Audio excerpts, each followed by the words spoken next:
Om Danur Grihitva Upanishadam Mahastram Sharam Upasanashita Sanjayita Ayamya Tadbhavakatena Chetasa Laksham Tadevaksharam Somya Vidhi. Om Shantihi Shantihi Shantihi.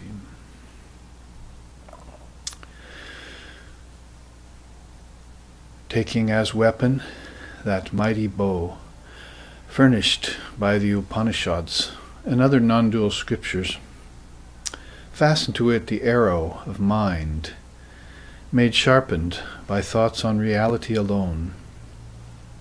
Then pulling full strength, O student, release and penetrate the mark, that imperishable Brahman.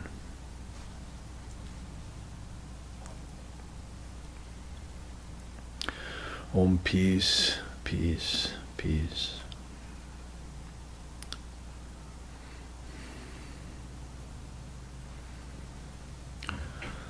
Om apyayantu mamangani vak pranaschakshuhu shrotra matra balamindriyani cha sarvani. Sarvam brahma upanishadam maha brahma nirakuryam mama brahma. Nirakaroda nirakaranamastva nirakaranam me astu. Taratmani nirate ya upanishatsu dharmaste mayi shantu te mayi shantu. Om shanti shanti shanti. May our bodies experience perfect health. May our life force flow unimpeded. May our minds expand in their capacity to know Brahman. For the Upanishads state that all existence is Brahman. Therefore, may we never deny Brahman, and may Brahman never deny us. May there be no rejection of Brahman ever by us, we who are dedicated to the realization of the Atman within. May all the divine qualities cited in the Upanishads also abide among us. Om peace, peace, peace.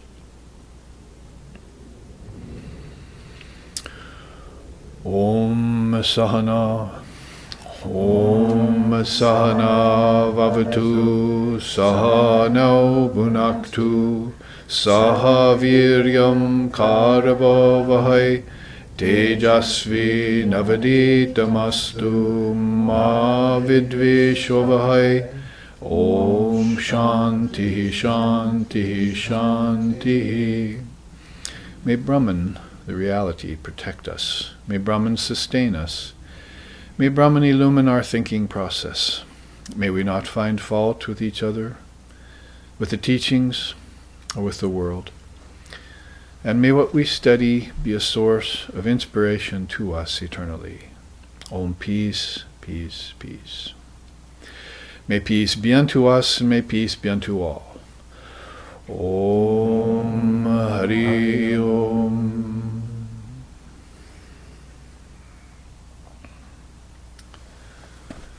This is the second in our series of classes this weekend at San Francisco, at the SRV Association here. We were broadcasting last weekend from Hawaii, or the weekend before last actually. We finished a series called Essential Teachings of the Bhagavad Gita.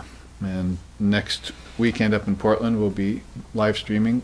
All of you who want to tune in will be looking into more of the Adhyatma Upanishad. And these two quotes I just came up with this morning are both about the Upanishads, how when you look into the Upanishads, you as this Upanishad says, Svetashvara Upanisad, which we're studying in San Francisco, Brahman is hidden in the Upanishads. That's what we read yesterday.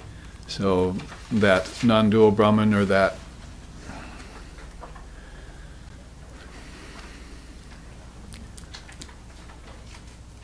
difficult to apprehend presence of divine reality, lies buried there. And so it behooves the aspirant to develop some qualities and some attributes, use some tools, if you will, to strip the coverings off that gift and look into one's own divine nature and be free in this lifetime.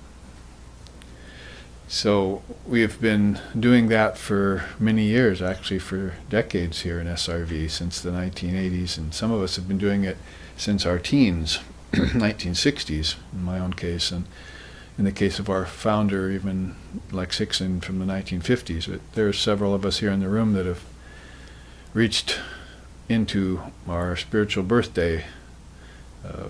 One of them just had their 13th birthday the other day, I think. And so that means 13 years of spiritual study. We judge our real birth from our spiritual birth, not from our physical birth, because the physical birth is illusory. And into this world of illusions or appearances, always changing, never stable. This is why Jesus said you have to build your house on bedrock, not on sand. So you build it on the bedrock of the Spirit. And that's your church, or in our case, your ashram, your divine ashrama. And when you come to that level of realization, it's an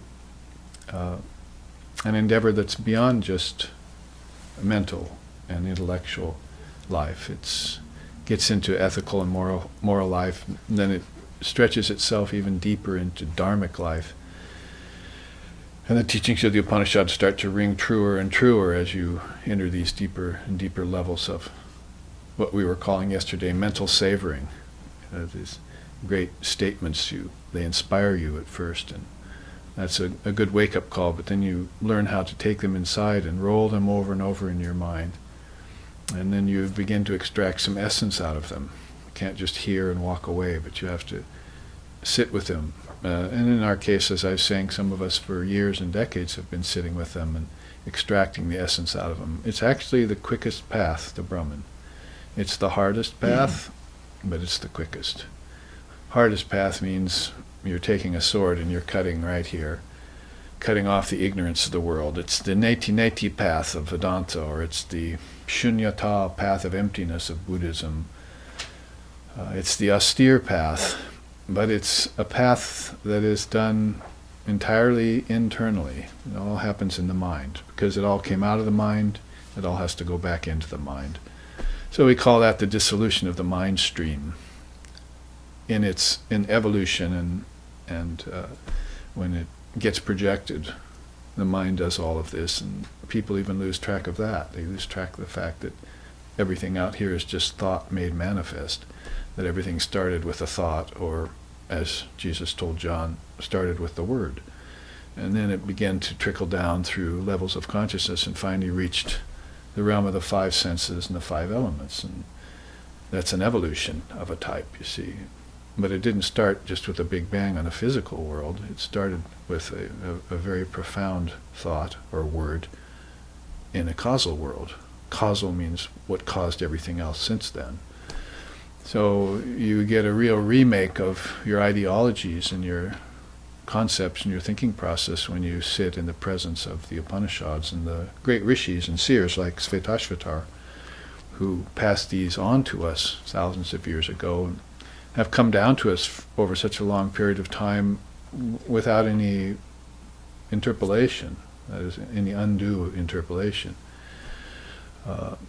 as usually happens with scripture. So we're very fortunate to have scriptures straight from the source that were not tampered with. You know, that may be because India never had just one savior and one book. It had dozens and hundreds of each. And because of that, they were always checking in with each other. Patanjali with Vedavyas, and Vedavyas with Shankara, and Shankara with Chaitanya, and Ramakrishna with Buddha, and this whole line of Indian sages and seers, names that are magnanimous and fantastic to contemplate, even when themselves talk about mental savoring. What to speak about taking up a few slokas of the Gita or the Upanishads to actually begin to envision the Lord in form inside of yourself. Meditate upon the Lord as thine own self, seated in your heart. Probably that one word out of the Upanishads, that one sentence says it all. So it's a grand unification you're heading for, because everything's gotten separated out and everything's become scattered. And even scattered mind, they call it. It's the unhealthy mind, is that fifth level of mind.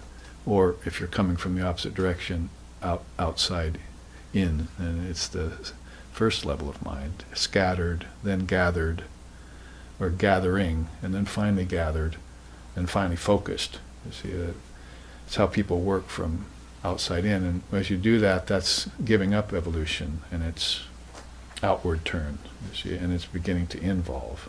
You're going back to the source, and who among us that isn't spiritually sensitive doesn't feel that inside of us? It's just that when we feel that source inside of us, we think it's God or the soul, but it's usually the ego. My teacher Swami Sheshananda made that point. We read that quote yesterday. See, because we were raised in Judeo-Christian upbringing, and quite a lot of dualism and even fundamentalism got through, and the non-duality wasn't emphasized as much as it is in India, in yoga, in Vedanta, in Buddhism, and so forth. That's the emphasis there. See, the I and my Father are one was emphasized, not just a cryptic saying that happened every once in a while from some great seer or an avatar. So you heard that truth, and you began to realize that it was innately present inside of you, and so you started to involve, you started to move back inward. And as you did that, you found out that a lot of the concepts and ideas that you had were based on ego. Your knowledge was based on ego, and your pleasures were based on ego. And so this small self was insinuating itself into everything.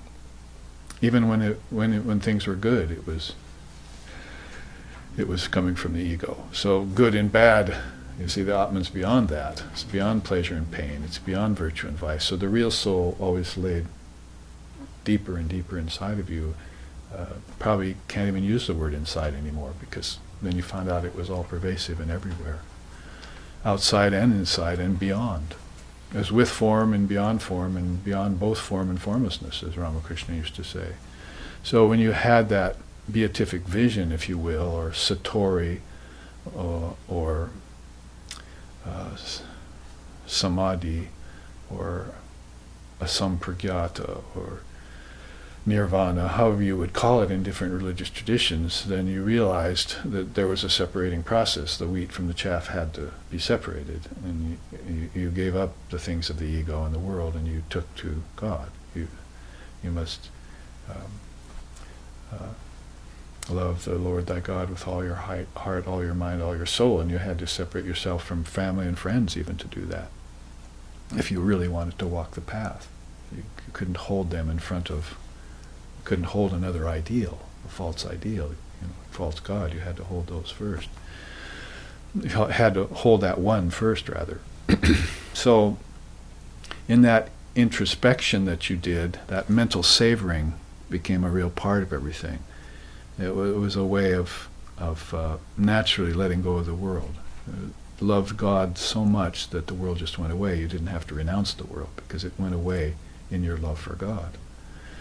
So that's the long, slow path, you see, the bhakti path. They love the Lord and they enjoy the trip. But for the jnani, it's like, let's get rid of this delusion right away. I'm tired of it. I don't want to mess with it. I don't want to have it as an admixture in my life. I want to have all truth, all essence, all the time. All the Atman, all the time. It's SRV radio. SRV News. So that was a very non-compromising turn the soul took at one point. And as I was saying yesterday, and one of the students came up and said she liked that very much, is that when you first heard the truth, you became a non-dualist right away, and you became enlightened right away, but your mind didn't know it yet. So when we say Jnana Yoga is the swiftest path, we mean one lifetime. That's not all that swift, because you're still going through days and weeks and months of practice and contemplation and learning the art of mental savoring, and then finally getting to a state where you can let go of the ego and experience formlessness for the first time. ironically enough, you were experiencing it every night in deep sleep, but nobody ever came along and told you that you were going into a formless state every night. Gaudapada had to come along and say, well, basically you have 3 or 4 states of your consciousness there, if you want to put it simply: waking, dreaming, deep sleep, and what's beyond those 3. So you're bridging form, and then you're having subtle form, and you're having causal form, and you're having formless form, and then you're having formlessness. See? There's even a stage, like we said yesterday, a strata of consciousness that is witness consciousness. And so you're witnessing all phenomena. Sakshi Bhutam, it's called. But when you get to that high state and the world goes away and you're witnessing everything that's happening, there's still a witness present, you see.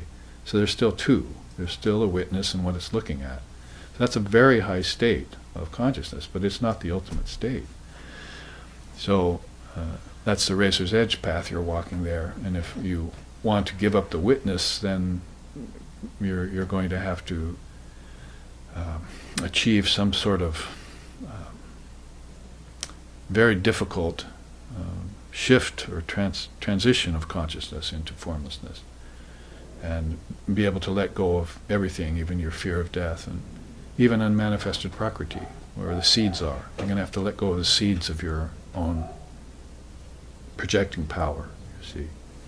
So to kind of catch us up with yesterday, we looked at that, and these 4 great battles, great combats. The battle to awaken the unmanifested good within you, the battle to preserve the good already in existence, the battle to keep from waking the evil within, and the battle to repel the evil that's already in existence. These are the 4 noble combats that you're engaged in if you're aspirant, or a seeker of truth, or a devotee of the Lord, or a meditator, or any of the other paths that you're walking. Basically, you can put them into 4, right? Meditation path, action path, jnana path, and devotion path. And one suits the devout person, and one suits the studious person, one suits the active person, and one suits the contemplative person. And then Vivekananda comes along in his recent incarnation and says, why don't you just develop all 4? Let's not leave any room for Maya to creep in anymore. Don't just become one-sided and get good at one path, but why don't you start developing all 4 sides, and there won't be any chance for darkness to get in anymore.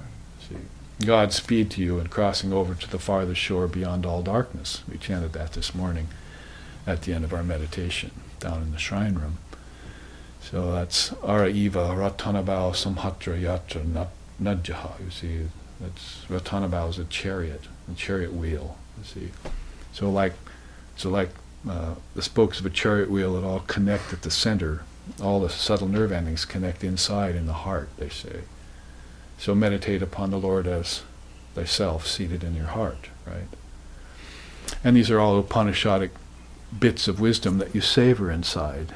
You hold them precious and sacrosanct, and the world can't intrude upon them. Nothing in the world can intrude upon them because they're true. See, and the world isn't. The untrue cannot defeat what is true. See, and you can't get to this high realization through Maya. You have to somehow sidestep it, or as Sri Ramakrishna said, back off from it. If you're in a fog bank, you're imagining all sorts of horrors, see, noises and things. But as soon as you get out of the fog bank, you're that witness again, you see. And you see that all of that was false. All the things you imagined were false. So somehow there's no way you can punch the fog bank, or defeat it from inside of it. So you have to withdraw from it and look at it from a distance to see its tricks. So that's resist not evil, isn't it? See, evil's there, it's in, it's all around and so forth, but you can't resist it, because if you resist it, you're admitting to yourself that it's real, but it's not real. It's like darkness in a cave. It's gone as soon as you bring a torch in. Even though it's been there 1,000 years, it'll go away in 2 seconds, you see, or less, if you bring the light in. So you can't ever give in to darkness, that's why original sin is not acceptable to the Vedantist.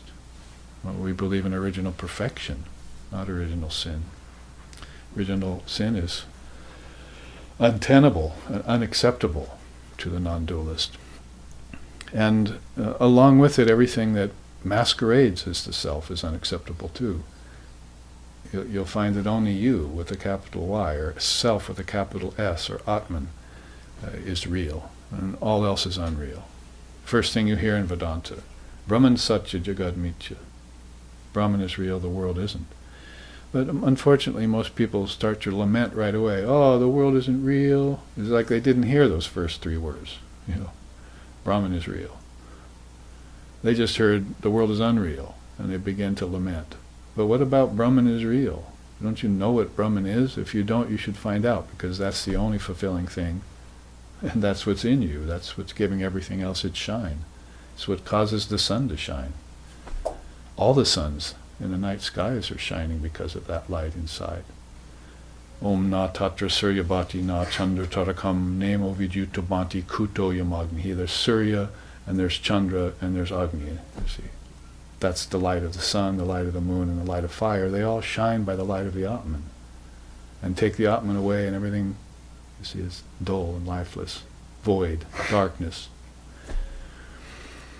So, Brahman is real should cause you to rejoice. It should cause you to stand up and proclaim the truth to the highest heavens. Because the heavens need them too, you see. Heavens are realms. Heavens are not places that you go to stay. You sojourn through them just like you should be sojourning through this world. You want to go beyond heaven and earth and hell. That's why Swamiji says, and it's on one of the charts we'll look at today, where seekest thou? That freedom neither this nor that can give. In books and temples vain thy search. Thine only is the hand that holds the rope that drags thee on.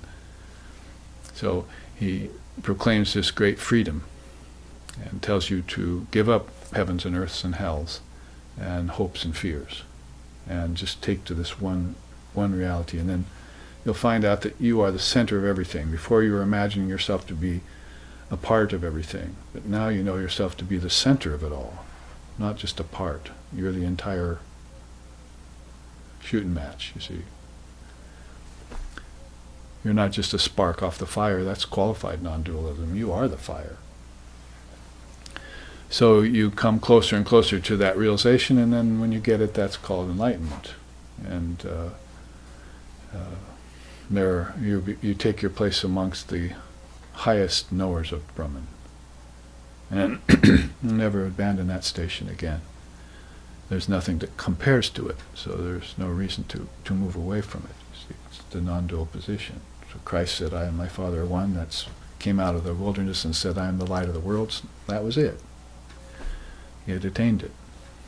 We could shine then and awaken others. So we looked at that yesterday in these great Upanishadic slokas, the first 5 or 6 of them in chapter 5. And that brings us right away onto the trail of completing chapter 5 today, which we hope to do. And where we ended was the slokas 7 and 8. I'll read them for you. Well, since we say Brahman lies hidden in the Upanishads, let's take the one we finished yesterday and just read it. Brahman lies hidden in the Upanishads, which form the essence of the Vedas. The Vedas are 4 parts, right? First, they started off with the rites and rituals. They did that for centuries, and then they developed the songs and the hymns that you sing and recite in the pujas and so forth. Then after that, they decided to go to the forest and retreat from the world. That's the forest dweller portion of the Vedas. And then finally, after all of this experience with ritual and song and recitation and memorization and forest dwelling, they wrote the Upanishads. Wrote is a little bit of a mistake there. You see, they came up with the Upanishads and then recited them to their children and to their students, and then they memorized them and passed them on. Finally it got written down somewhere along the way. So these Upanishads came straight from the source by meditating. And that's the ancient rishis of India gave us these, 108, but there were thousands probably. Many of them got lost along the way. Vedavyas came along and happened to get these 108 together, you see, before they became lost to us. And that's why he's called the father of Vedanta, in part, is that he captured some of this for us for this particular time. So anyway, hidden in the Upanishads, which form the essence of the Vedas. Brahman Hiranyagarbha knows as the source. If you remember that, we looked at this chart when we saw Hiranyagarbha, or the cosmic egg. You could also call it the Trinity. Brahma, Vishnu, and Shiva knows of the highest reality, you see. So it knows of the worlds below it, but it also knows of the reality within it. So Hiranyagarbha is an ancient Sanskrit term. Cosmic egg might be a good way of thinking of it. You could also call it the Word, like Jesus was talking to John. It's the original progenitor. You know, everything came from it. Its seeds are stored there, and then everything comes from it, manifests, and then gets pulled back in.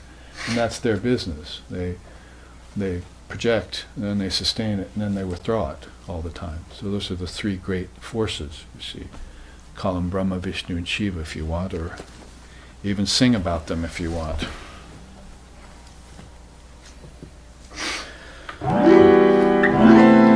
Gurur Brahma, Gurur Vishnu, Gurur Devo Maheshwaraha, Gurur Eva Param Brahma, Tasmai Shri Gurave Namaha. Gurur Brahma, Gurur Vishnu, Gurur Devo Maheshwaraha, Gurur Eva Param Brahma, Tasmai Shri Gurave Namaha, Tasmai Shri Gurave Namaha.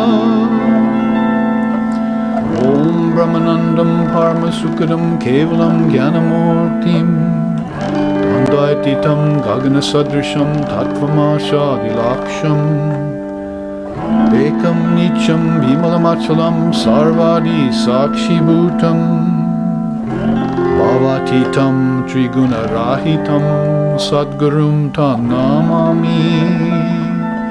Om Shanti Shanti Shanti. We sing just one or two of those verses of the Guru Stotram, the salutations to the Guru, to the ultimate Guru. And so basically that's rather emphasizing this teaching that we just had here. You see, Hiranyagarbha knows as the source of himself and the source of the Vedas. So Brahma, Vishnu, and Shiva know that Brahman is the source of everything. The rest of us don't necessarily. Or we forget, or we fall away from knowledge of these great beings. But we should be singing to them. Guru Brahma, Guru Vishnu, Guru Devo Maheshwara. So Brahma and Vishnu are mentioned there, but who's Devo Maheshwara?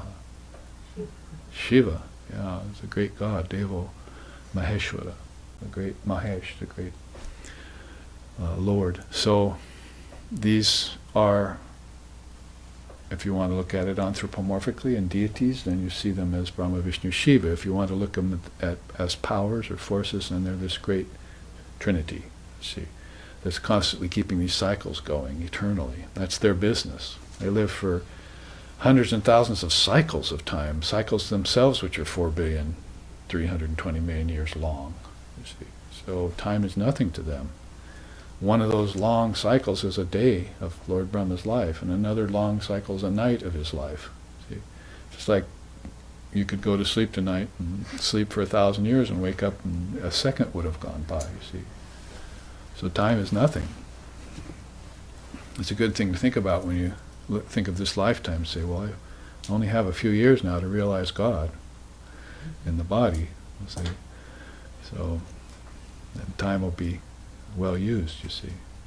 You won't go wasting it. See, focus on the ultimate enlightenment, ultimate attainment of enlightenment, and then enlightenment of all beings.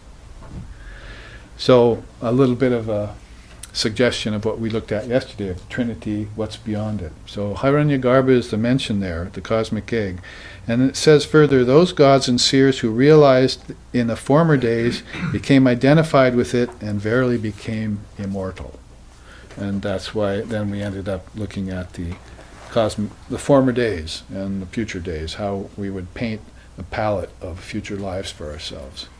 That we should get on the stick here and realize that we've lived many lifetimes before, and we will live many in the future unless we decide otherwise. No God is going to make you live other lives. No devil is going to keep you pinned into the cyclic process. It's all your own doing. It's the law of karma that's the God here. And so it's inscrutable, so we have to be very careful when we follow it, and be about neutralizing karma and attenuating it where possible, and being free. Wipe that slate clean before the end of our life. And that's why I said yesterday you meditate every day, because you wipe clean the residue of the day, you see. And at night you sleep, more residue comes from your past lifetimes, called prarabdha karma. And you want to wipe that clean by meditating the next morning, you see. So you live in a neutral state like that all the time. It's quite an art, and it's a little bit different than attainment.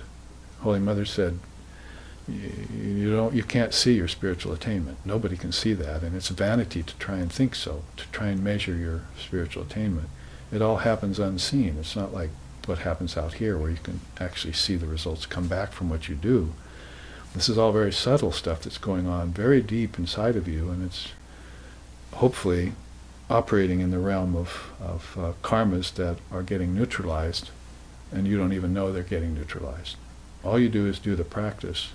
Keep yourself free from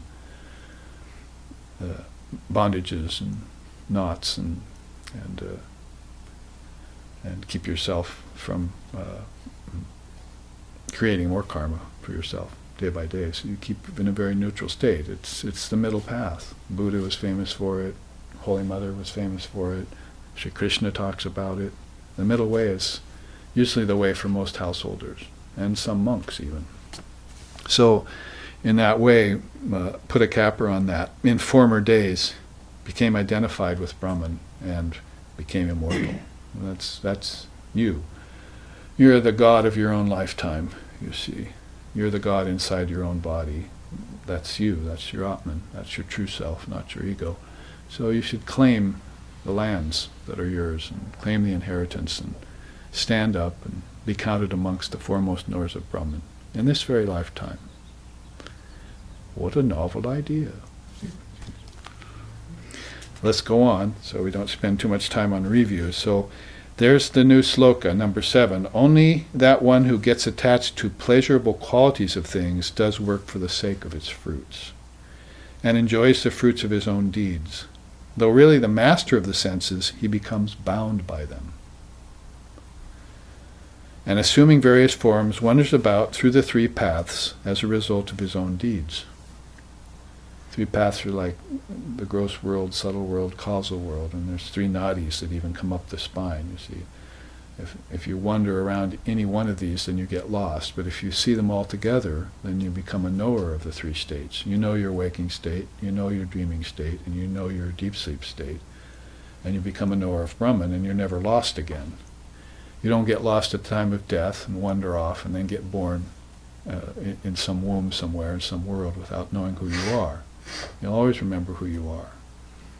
And that's one of the great efficacies of the Dharma, is to, while you're living in this body, inform you as to what's going on. See, as most people don't know what's going on. Very highly intellectual people have no idea what's going on. They have no idea about the spiritual truths in the Dharma, and they don't care about it. They wouldn't seek it even if you put it in front of them with a ribbon on it. Said, this is good for you. Christ couldn't convince them, you see. So,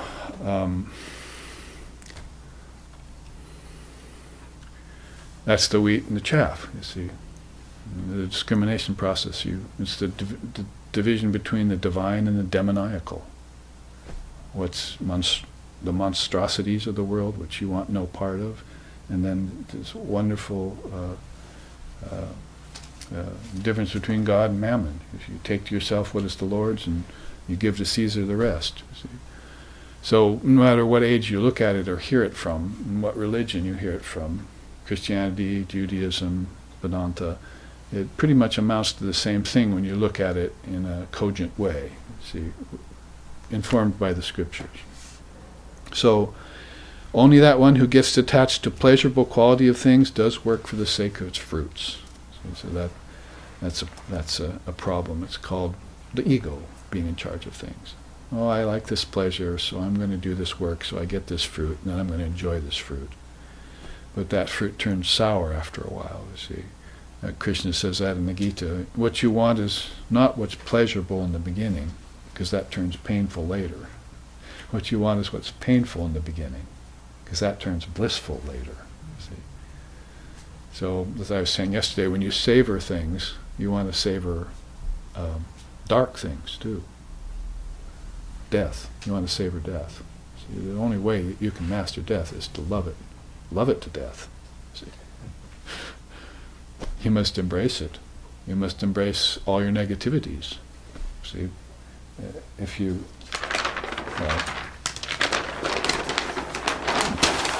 St. Thomas started the church down in India. See, if you bring forth what is within you, what you bring forth will save you. If you do not bring forth what is within you, then what you do not bring forth will destroy you. Heard Jesus say that, you see. So this is these battles, you see. You have to bring that out. And it doesn't just mean bring out the good and then live in some sort of fairy world, you see.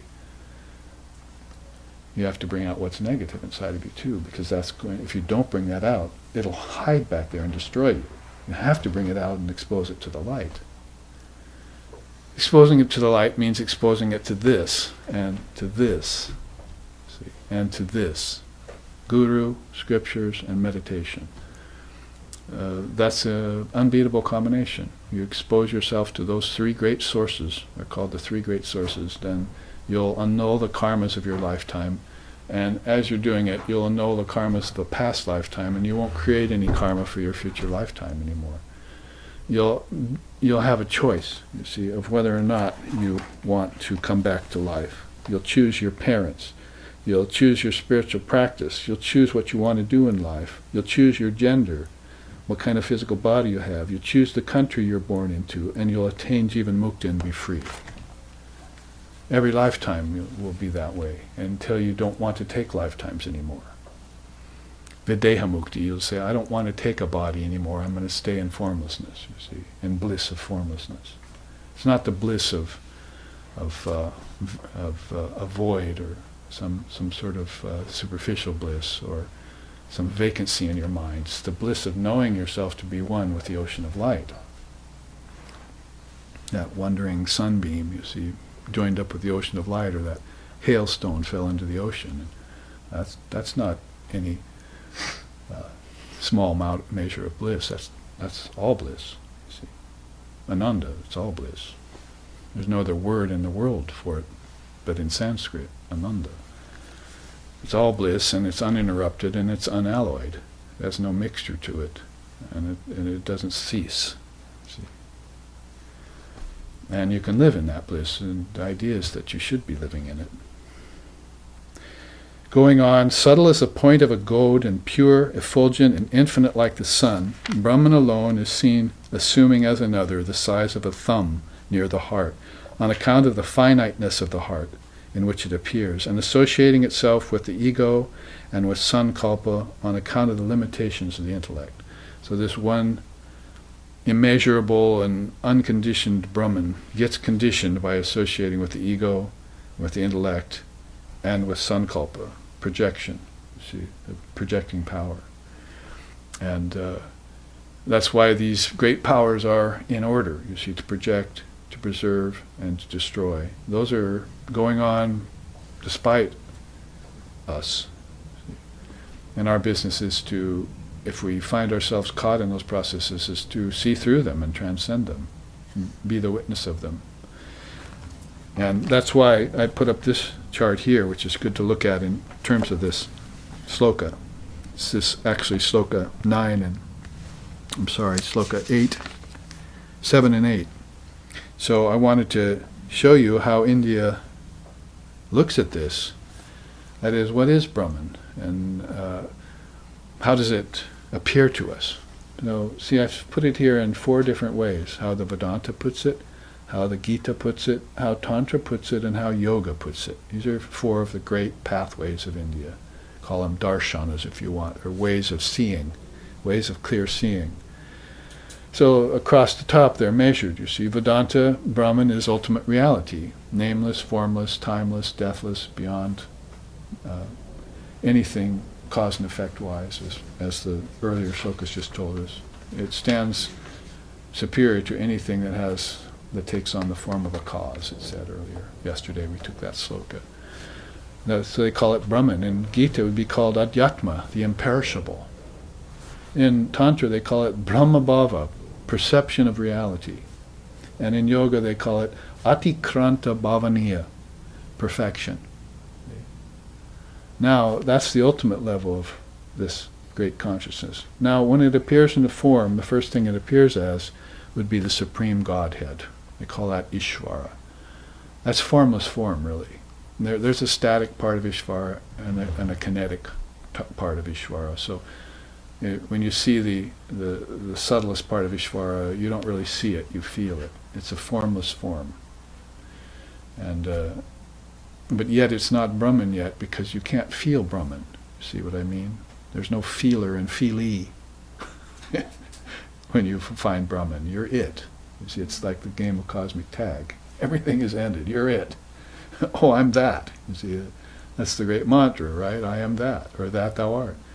So you can't have any two-ness there. No suggestion of two-ness can be allowed in there. See, so when the very, very subtle sense of two-ness comes, that's when you'll see God as Ishvara, the chosen ideal, the chosen one.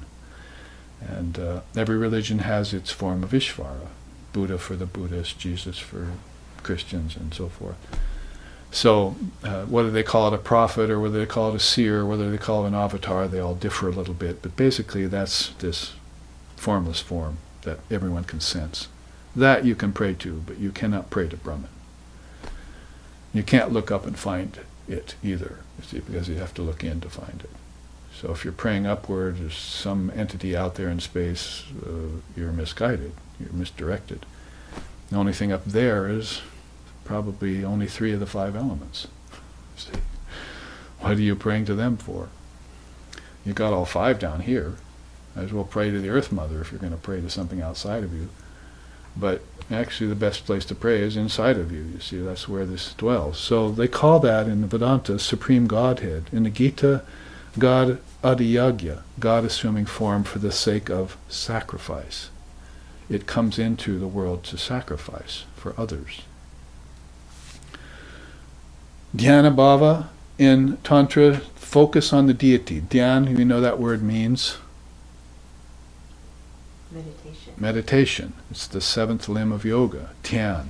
So the bliss or the mood of meditation is focus in a blissful way upon this deity, see, which meditate upon the Lord as thine own self seated in your heart. That would be that deity, you see.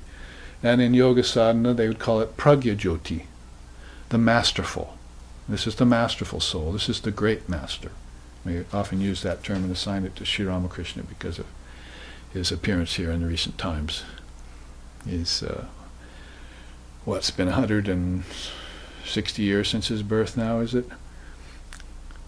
180 years since his birth. He was like 1836 to 1886. So just in a short 180 years, less than 200 years, 5 million people have flocked to him, see, and more are coming all the time. He even said, those who meditate upon this form, pointing to himself, he called this form a pillowcase. See, this is just a pillowcase. So what's in it is the real Ramakrishna. Those who meditate on this form within 200 years will find a way under the curtain of Maya before it falls again. So when the avatar comes, he lifts the curtain of Maya like Atlas, kind of thing. And people can get into the light, you see, get out of rebirth and death and that whole cycle and suffering and everything, and get into the light. So hurry up, folks. what is it, 20 more years before that curtain might come slamming down, and doesn't it look like it to you when you look out there? So there's this opportunity to have deep communion with Ishvara, God with form. And it's your own self manifesting there for you to save yourself. You can't think of it as anything other than your own self, because it's inside of yourself. Last night we sang beautifully. In fact, it reminds me of that. Jaya Shri Ramakrishna Bhagavan Karunamaya Jaya Kripa Nidana Jaya Shri Ramakrishna Bhagavan Karunamaya Jaya Kripa Nidana Jaya Shri Ramakrishna Bhagavan Karunamaya Jaya Kripa Nidana Jaya Shri Ramakrishna Bhagavan Karunamaya Jaya Kripa Nidana. That's the Chalisa, Ramakrishna Chalisa, hardly known in the world. It was gifted it to me by a Swami in Chandigarh, India some years ago, and written by a man, a doctor, a Vedantist, a devotee of Sri Ramakrishna, who's still alive today, I believe. So we're beginning to sing it around. You see, it's the Ramakrishna Chalisa. But one of the great verses, which reminded me of it just now, was that, speaking about Sri Ramakrishna, it sings, gods and goddesses revealed themselves to him in multitudes. So you're talking about this level, you see, this inner level where these deities reside. They're inside of you, not just as mental concepts, purely and strictly, but as beings in their own right, in their own realms. I mean, Christ knew this. The kingdoms of heaven are within you. My Father's mansion has many chambers. He meditated in Gethsemane and he saw these things. That was before Christianity existed. You see, so these great seers see these great beings.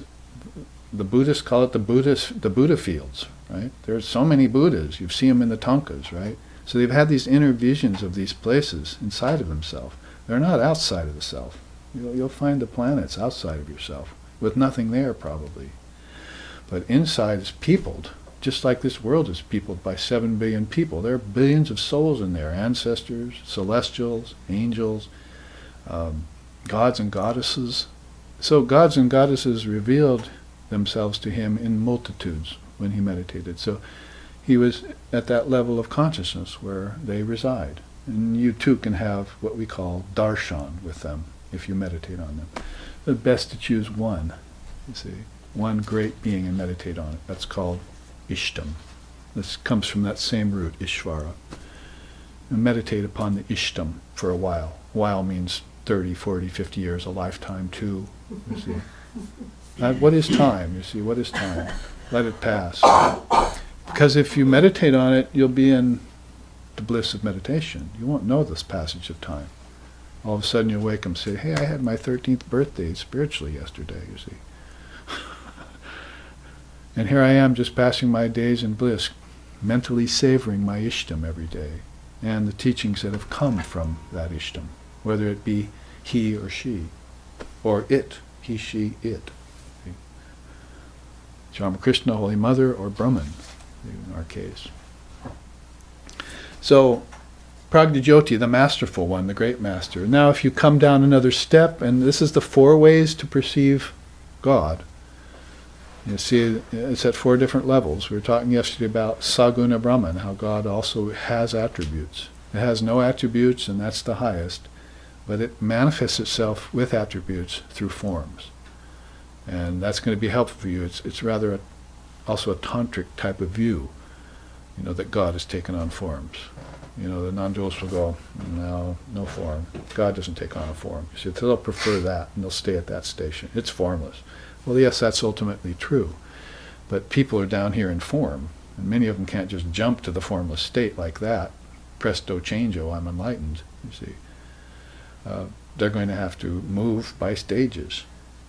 And these stages are within you.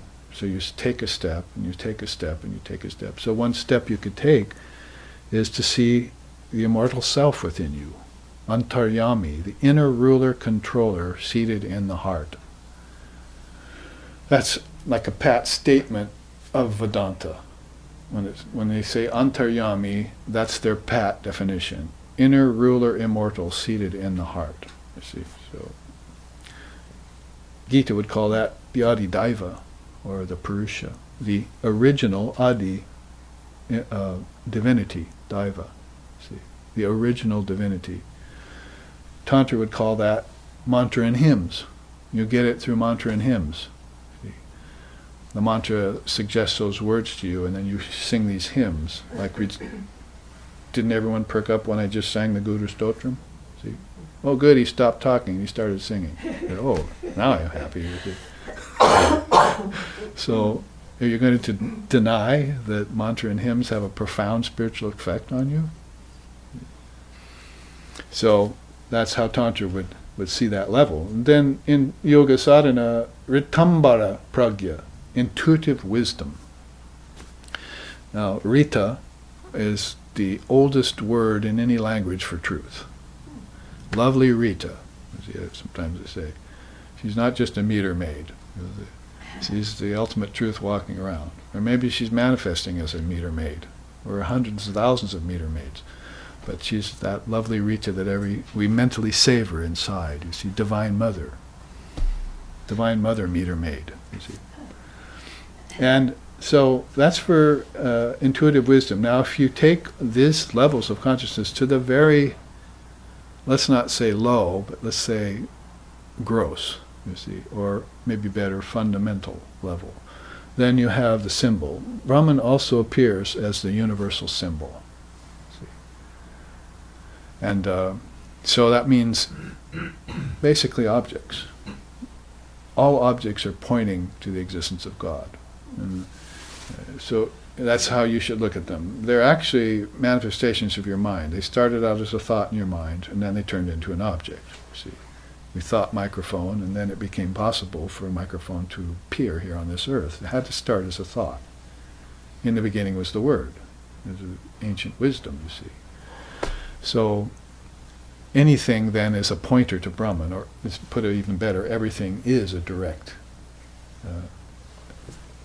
sign that Brahman exists. All you have to do is look into the content of the object. Now, if you look into the physical content of the object, you'll find that it's subatomic particles changing at a billionth of a second.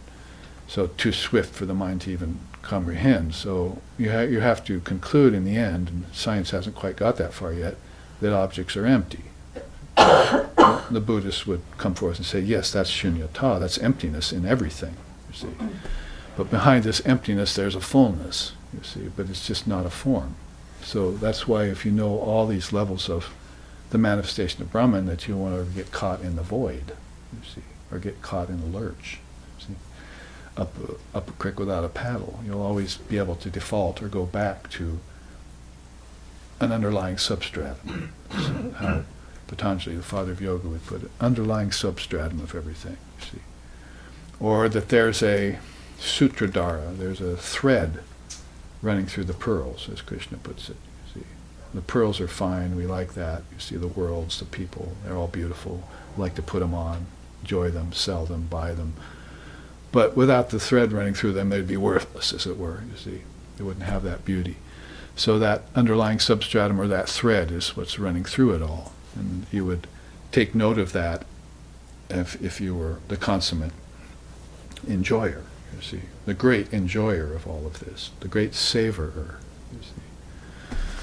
So that's a very important thing.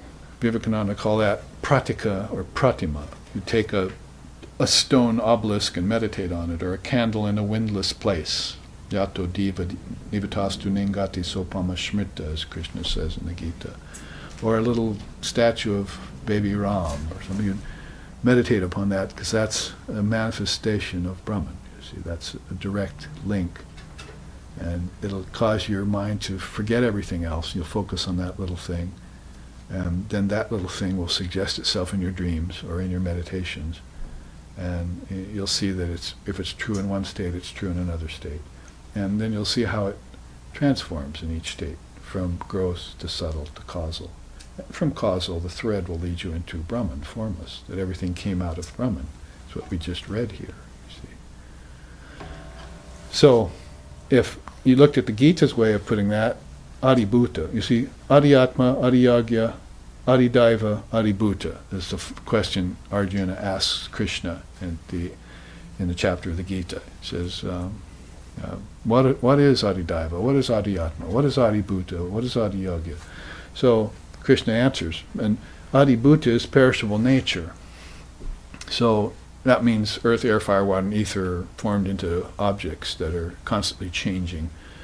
So that's how Bhagavad Gita would cause you to look upon the original nature. You see, the thing is, you have to know that there's an unmanifested part of it. The bulk of the iceberg is unmanifested. There's so much nature ready to come into manifestation. So many souls, bodies, ready to come out of their inner state, like ancestors to humans, you see, angels to ancestors.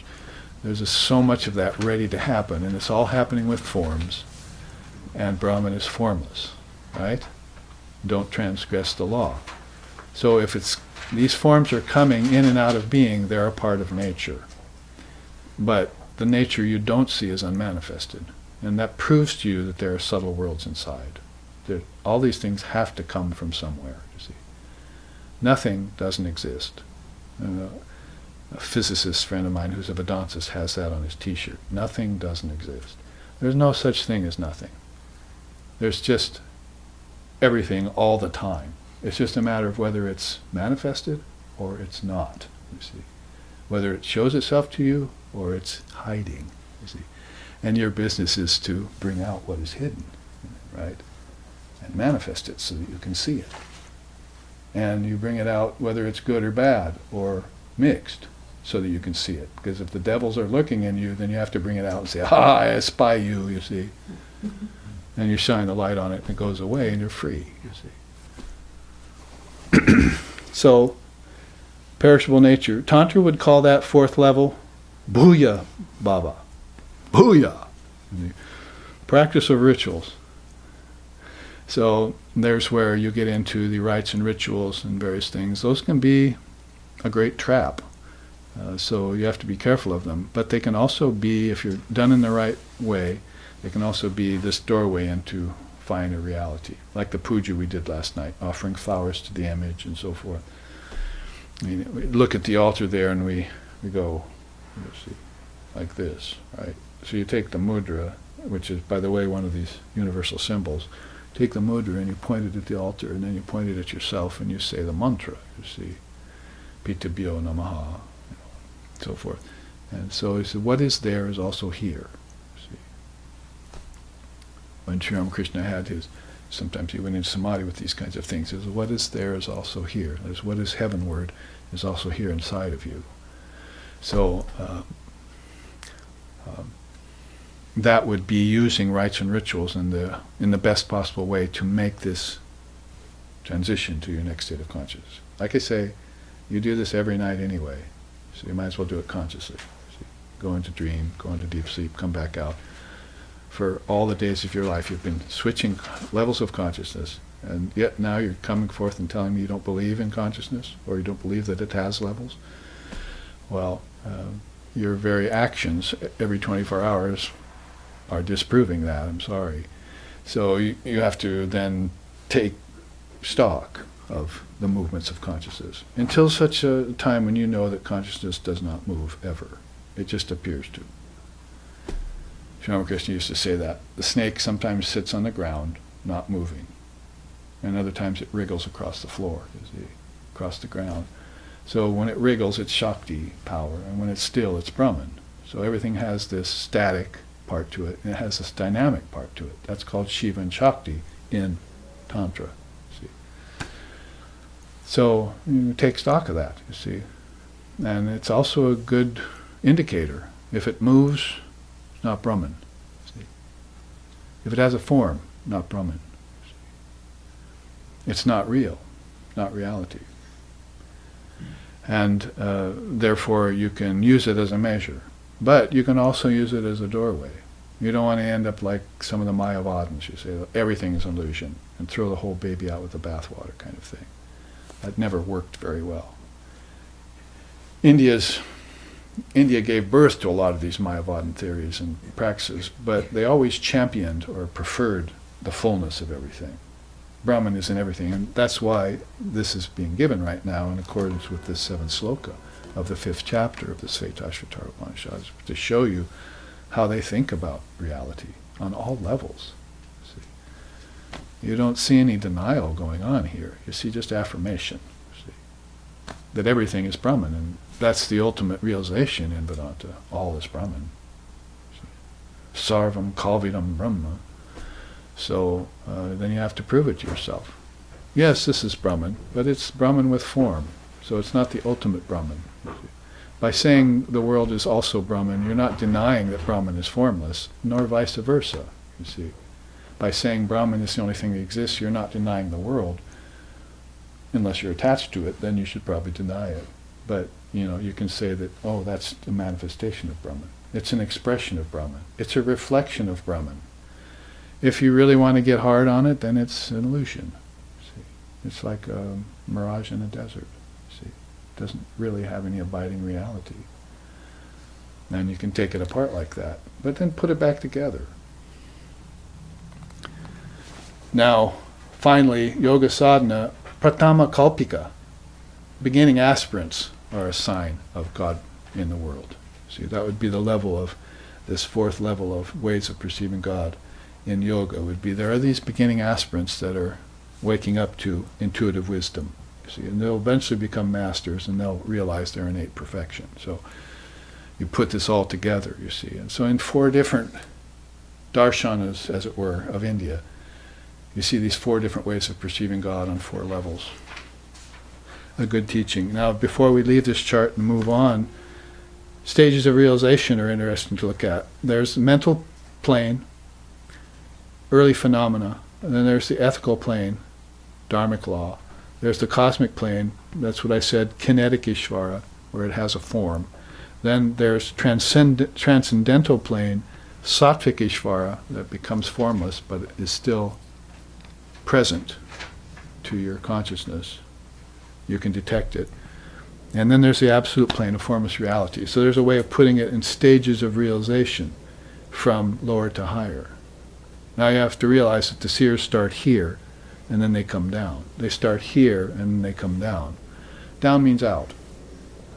And we don't want to give the impression again that, we have to look up to see reality and look down to see the devil. It's out and in, basically. Evolution and involution are true to a point. But that's a duality.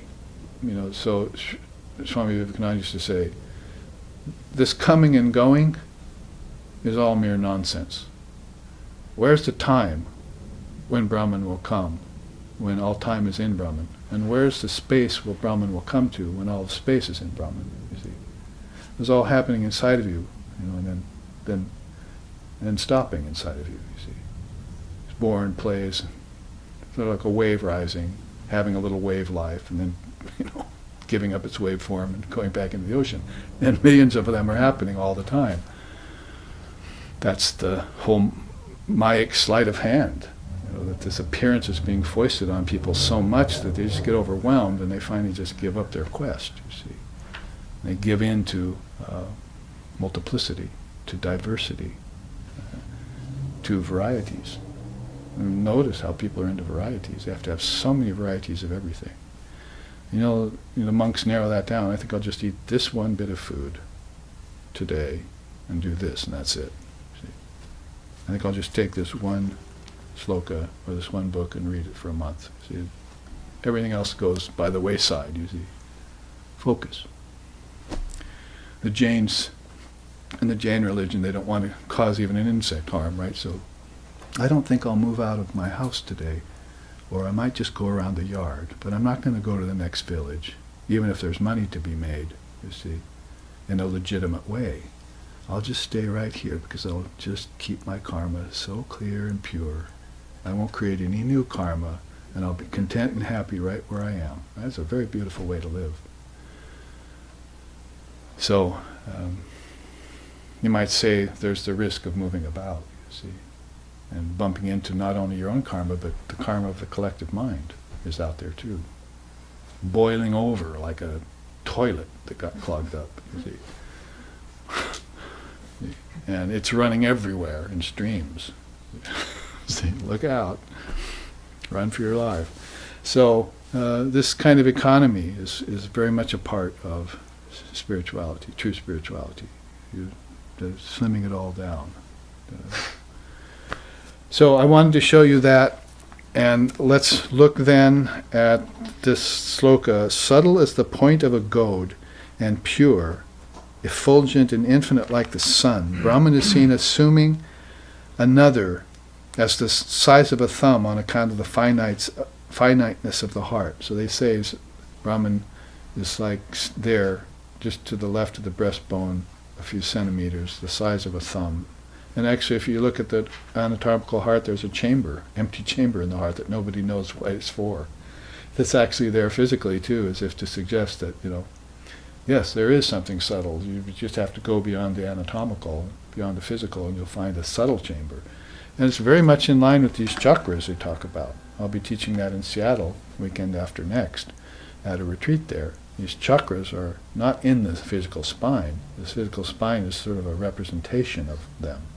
But they're in the next level of consciousness. And then they form vortexes of energy, you see, that are baser and finer and finally perfect, very refined. And so those are suggested by the spine. So anything you look at physically, isn't it, here as a symbol, it just speaks of what's inside of you. Everything does that. Ramakrishna was a master at seeing that. Everywhere he went and everything he saw was just a manifestation of spirit, and he put it into stories and teachings. Buddha did that too in the Dhammapada. They're masters at that, and they help you understand it on that level. Now, it says further, associating it himself, or Brahman, associating itself with the ego and sankalpa on account of the limitations of the intellect. So, how everything gets dumbed down, if you want. How consciousness apparently gets limited, and then how it delimits itself. That's a great art for the spiritual aspirant. So, now I'm on this plane, then I went into deep sleep, and then I went into dreaming. I had a vision, and I had a stupid dream. Wherever I am, I have to identify what level I'm at, you see, and be able to pinpoint that at any given time, so that you're not caught off guard. You know that consciousness is shifting. And as I just said, that's all nonsense. Really, consciousness is just one place at all time, and it doesn't move. But you haven't realized that all-pervasive, immovable consciousness yet. You're looking for it. The Upanishads are famous for that. One sloka earlier in this Upanishad, in I think first or second chapter, is they look for that Atman like they would look for oil in a sesame seed, or how they would look for patina in a penny, in copper, or how they would look for fire in a fire stick. It's hidden. You would never think that there was patina in a penny, but put it on the shower for a little while, you see. After a few days, you'll see this green coming out of it. So just like that, this Atman is in everything. This consciousness is underlying everything. But you're going to have to do certain processes called sadhana to bring it out from hiding. See, it's Maya, a sleight of hand that's hidden this. It's conditioning. It's overlays. It's false superimposition. It's upadis. It's koshas. It's form that is hidden this. And all form comes from nature. So you're going to want to get beyond nature. Not a popular thought for those who love nature, but this is how India sees it. The great seers have been those who have gone beyond nature. And those beings who have never gotten enlightened are those that are attached to nature. It's just a fact. So you have to give up your kind of New Age thinking and tendencies around that and have an experience of formlessness. And then you'll be able to tell people with great authority, this patina does exist in copper. I'll prove it to you. There is oil in sesame seeds. We're just going to have to invent a press, gather a lot of seeds, and spend a few years pressing it, you see. Then you'll see I was right, you see. So this is sort of like Jesus or Buddha, 2,000 years later, trying to prove what they say to people who are still stuck. They're still stuck on it. Need a good teacher, a good scripture, and some meditation, some practice, you see. And that'll bring it all forward. So that further says here, it identifies itself with the ego and with sankalpa. So let's move on to finish that shloka by showing you this chart on sankalpa. That's not it either. Where'd it go? Somewhere here it is.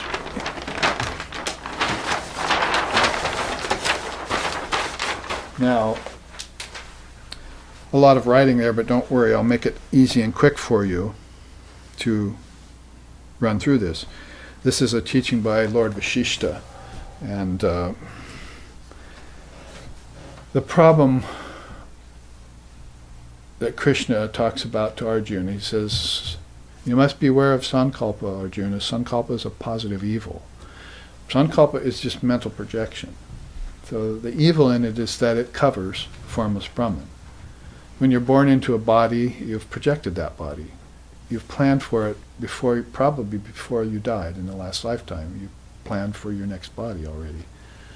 If you hadn't planned very well, then you're going to have a random selection of parents, and you're going to come out in some country and in some form with some certain karmas and so forth, and you don't know yourself, you see. But there are souls who plan very definitely their next birth. They have this art down. Say there's one picture on the wall right there, Dalai Lama, right? Planned his lifetime 14 times or so. So there are souls even among us today that are doing this. It's an art. It's a spiritual art, and they're conscious of the process, and so they're masters of the inner planes. They'd have to know the kingdoms of heaven within, and they'd have to know all of these levels to be able to move through them without getting caught. You see, it's very easy to get caught in unmanifested prakriti, or in the realm of the celestials, or the realm of the gods and goddesses. Ramakrishna said when he went deep in his meditations, he encountered the realm of the gods and goddesses, and they all wanted him to come into their realm and worship them. See, we'll make everything so blissful for you. You just come here and worship us, you see. So you pass through the realms of the lokas, they're called, and the deities, and they're very, very beautiful. That's why they're called devas and devis. That means the shining ones. They shine with the light. You see manifestations of them out here in charismatic teachers. And these teachers, most of them, are not very good for you. See, they're trying to do things for you when they should be teaching you how to do things for yourself, you see. To become a master yourself, not to follow them. So you follow good teachers for a while, and then those teachers are there to free you. See, and then you go and you do the same for others. That's the idea in Vedanta and Buddhism and so forth, is that, yes, you must become a great devotee and a follower, and you must have an ishtam, and you probably find a good one, and you're, like me and my teacher, I'll be eternally grateful for him, you see. And but now he set me free to share this with others, you see. He shared it with me, I have to share it with others. So if I have the wherewithal to do that, I will do that all my life, till the voice won't work anymore, you see. So, and it'll be a good day too, when I shut up. I know it. And I'll just go inside and I'll savor all of this that I've been sharing with you. I'm savoring it as I say it, you see. I want you to do the same. So, but, let's put it in context here. All of it is sankalpa. Everything is projection in the realm of form. So everyone's doing it. Even the gods and goddesses, even the avatars are engaged in projection, sankalpa. So Krishna is calling this a positive evil. Can you turn off that switch that causes the mind to create worlds? Can you give up nature and not get into form anymore, is what they're saying. And it's really very particular to India. You don't find any of the other religions, not very often anyway, talking about rebirth being a negative thing. Many of them just don't talk about rebirth. But when they do, it's a good thing. See, I have many bodies again. But in India, say, no, this is not right. You must give up the rebirth process. You must get off the wheel, the Kala Chakra. You must be free and know what formlessness exists. know that you are formless in essence, you see. And you'll never do that when you're attached to nature and form. You'll be going around in these cycles, and it's so easy to get lost on them. Like a kid in a merry-go-round after eating popcorn and peanuts. See, I think I want to get off, you see. So, getting off the cycle is this freedom, it's this heady freedom, it's this profound sense of well-being, you see, of supremacy, and being described by these very slokas here that we're reading. So when consciousness identifies itself with the ego and begins the sankalpa process, then Vasishtha comes along and says, yes, there are beings who are doing sankalpa mayically, and then there are beings who are doing sankalpa in lila. These are sporting. See? They're playing. They're not taking it seriously. They take the truth seriously. They take the Lord seriously. They take the Mother seriously. They take the Dharma seriously. But as they live, it's like Krishna says in the Gita, they put on forms and let go of forms just like kids outgrow clothes and put on new sets of clothes, you see. They never get attached to anything. But the Maya Sankalpa people are extremely attached to every little thing. Before Holy Mother passed away, she was looking at some of the minions there in Calcutta, and she said she realized that some people are so attached to everything. She mentioned one particular person she saw that was extremely attached to an old, corroded, dented tin pot. And it was like, couldn't let it go, you see. Or like the Avadut walking, found this mother monkey dragging this 2-week-old dead corpse of its young along and couldn't let it go, right? Completely in grief and attachment that its offspring had died. You see, it was just dragging it around for 2 weeks, stinking and smelling. You see. So there's this kind of inordinate attachment that attends upon the human mind that falls that far away from knowledge of freedom. See, knowledge that freedom is its own true nature. Just the thought is ennobling, right? Causes you to want to stand up, and breathe. See, breathe, everyone, breathe. So quickly, in the remaining 5 or 10 minutes of this half, let's go down this side of the chart. Now, basically you see here the quote, "The universes are only modes of consciousness reflected through Atmic Sankalpa, the divine will of Parabrahma, which is said to evolve them out of itself for the purpose of sportive play." It's rather a tantric idea, Lila. Vedanta, Advaita Vedanta particularly, I don't know if the Lord wants to sport. It doesn't make sense to me. Why would the Lord want to sport when the Lord has everything in itself? It's perfect blissfulness and perfection itself, so why would it want to come out and sport in a form? I say, why ask why? See, it just does. So let's look at it. See, so when God gets into a sport, remember we're taking this off of this sloka, right, that says it associates itself with the ego and with sankalpa on account of the limitations of the intellect. So why does it limit itself, and how does it delimit itself and get free? So when it gets into that, it does it for the sportive play of it. Let's just accept it as the premise right now. And we'll talk to Gaudapada later about whether it's true or not. So Parabrahma, absolute reality, is there. That's what's mentioned. Now, the soul can go either way. See, it can start engaging in Atmic Sankalpa. See, but Ramakrishna says, one lifetime, it just gets embroiled in action. It creates karma, and from there, it's gone. You see, it can't get rid of its karma. In fact, the Buddhists say 3 lifetimes usually get rid of your karma when you've developed it. 1 to recognize it, which most people aren't doing, and 1 lifetime to get rid of it by practice, commitment, and then 1 lifetime to be free. You have to live a free lifetime to be a bodhisattva, you see, to be a free ajivan mukta. You have to have that 1 lifetime where you live free. So those 3 lifetimes are what's in store for people who would fall away from the Atmic Sankalpic process. If other souls come in, take one look at the world, say, oh, how beautiful, but it's so unreal, I'm going to give it up now. And they leave, you see. Just one glimpse of it is all they need to see through it. But other souls are not that clear, you see, they're not that strong. Maybe they have karma that Just drawing them back into form. For pleasure. Didn't we just read that? Right? Wasn't it?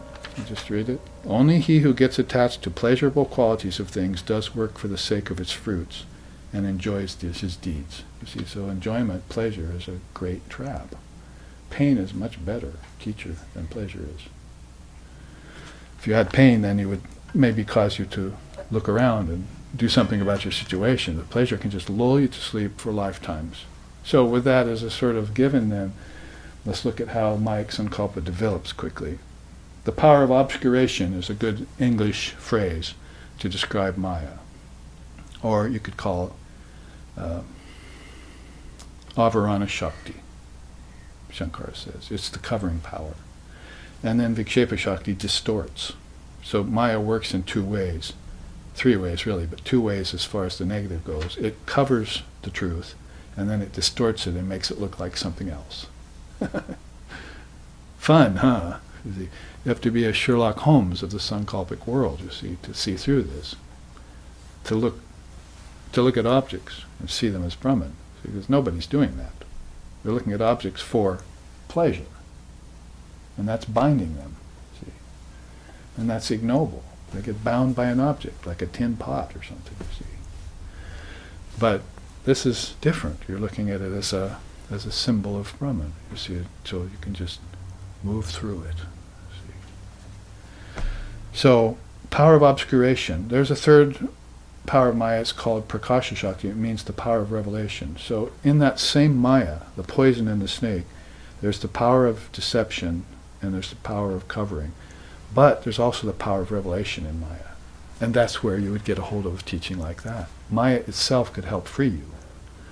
Sri Ramakrishna said, Maya is like the skin of a mango. See, a green mango. It protects the fruit while it's unripe. But when it gets ripe, you take the skin off and throw it away. You don't eat it, right? So Maya is that green skin and everything that keeps it protected until it's ripe. But once it's ripe, if you cling to that skin, then you never get to eat the ripe fruit. So he described Maya in that. Sometimes he said Maya is like she who holds her hand over your eyes and with the other hand leads you on. So you have to go blind wherever she wants. See. So Maya is not an all negative thing. And it's not something out to get you like an incarnate devil or something. It's the power of obscuration and the power of distortion. It's not sentient. But it's there in everything as the covering power, like green scum over a lake. So you move that and see a reflection and it comes dancing back. So that's just the nature of it. You have to then beware of it. That song of George Harrison, Beware of Maya, one of the Beatles, right? So you have to be careful to clear that, you see. All right, so then see the person enjoying, apparently so, Maya Sankalpa falls into the appearance of time and space and causality, mind, intellect, all as assumed reality. They think these things are real. Even though if you go to sleep, time disappears. Even though if you go into meditation, time disappears. Even though if you die, time disappears. Somehow they still think that time is real, a real entity, like scientists. Or parents raising their children. Oh, you're this tall now, you're this tall now, you're this tall now. It never tells them that the Atma never grows or shrinks. And that's your true nature. You're not changing. Anything that changes is Brahman. You don't transform. Brahman doesn't go through transformations. Only Maya does. So it falls into that misconception. Then Mayakasha visits the universes as ego-based ideation. All the worlds become there for the ego to enjoy. Then falls lower, deluded contemplation of the things of the world as being real. When that happens, then you're in for many lifetimes. You pass from the body and out of your mind, thinking that everything that you just experienced was real. The negative, the positive, it was all real. And you don't say, oh, it was a dream. And now I'm on to the next dream. See, there's no consciousness of the passage of it. Then consciousness in association with Sankalpa contemplates denser states of matter. So you should be withdrawing from matter and saying that's empty, particles, you see, with no essence to it, you see. It can't fulfill me, and it changes all the time. It gets destroyed, and gets stolen. The objects that it's made of get stolen, or I get bored with them. Whatever the case is, I should withdraw from matter, and I shouldn't be contemplating it on deeper and deeper levels, thinking it's real. Long ago I should have given it up. I can still enjoy it. See, I can still move in it, savor it, as we were saying lately, but not if I'm attached to it. Not if I think it's real. I have to know that it's unreal. Unreal means changing, basically, in Vedanta. Longing for desire-based existence in an embodied condition leading to cycles of birth and death is the result, you see. So there's your Kala Chakra of Lord Buddha, or samsara, or Maya. On and on in lifetime after lifetime without ever knowing the self that looks on. Then experience of pain and acceptance of suffering as being real. We just said suffering is not real. You should resist not evil, right? And suffering has no substance. So you should not be considering it real, because then you're creating a disease without a remedy, you see. Then it becomes real and it takes you over. Like an incarnate devil becomes real. It's got horns and a pitchfork and it's after you, you see. When never was the case. It's an ideation of your own mind. Finally, fear and pain and attachment to pleasure leading to rebirth and ignorance. That's the cycle of Maya, you see. As Lord Vashishta lays it out for us. Now, let's savor that negative teaching during the break, and we'll come back and give it a positive turn and see how a person who comes and sports in the body, what he does or she does, called Lila Sankalpa. So here, let's break for 15 minutes.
We welcome you back here to the second half of our second class of this visit in late winter, early spring, whatever it is right now. But we just got through a very major storm here in San Francisco, heavy rain, and now the sun has come out. So just like last night, we were contemplating the rain cloud of the teachings in yesterday's class. Now we have the sunshine of truth come from that. Dharma always leads to truth. And I would say, if I look around the world, most everything else doesn't. It may lead to some semblance of truth, or some reflection of truth, or some, like objects, some intimation of truth behind them, but you have to do some digging. That's what this physical life and this physical world is about. It's about going beyond appearances. And if you go to a yoga teacher, I'm not talking, of course, the popular Hatha yoga, which is just body-oriented, but the real eight-limbed yoga, then the first thing they'll want you to do is to get a hold of your prana. Get a hold of your life force. Man does not live by bread alone. So you're going to have to know that everything operates by a subtler power than the apparent. So the prana is hidden in you. You don't see your food digest. You don't feel aren't conscious of your heart beating, your eyes blinking, and this is all going on by the 5 different kinds of prana in your body.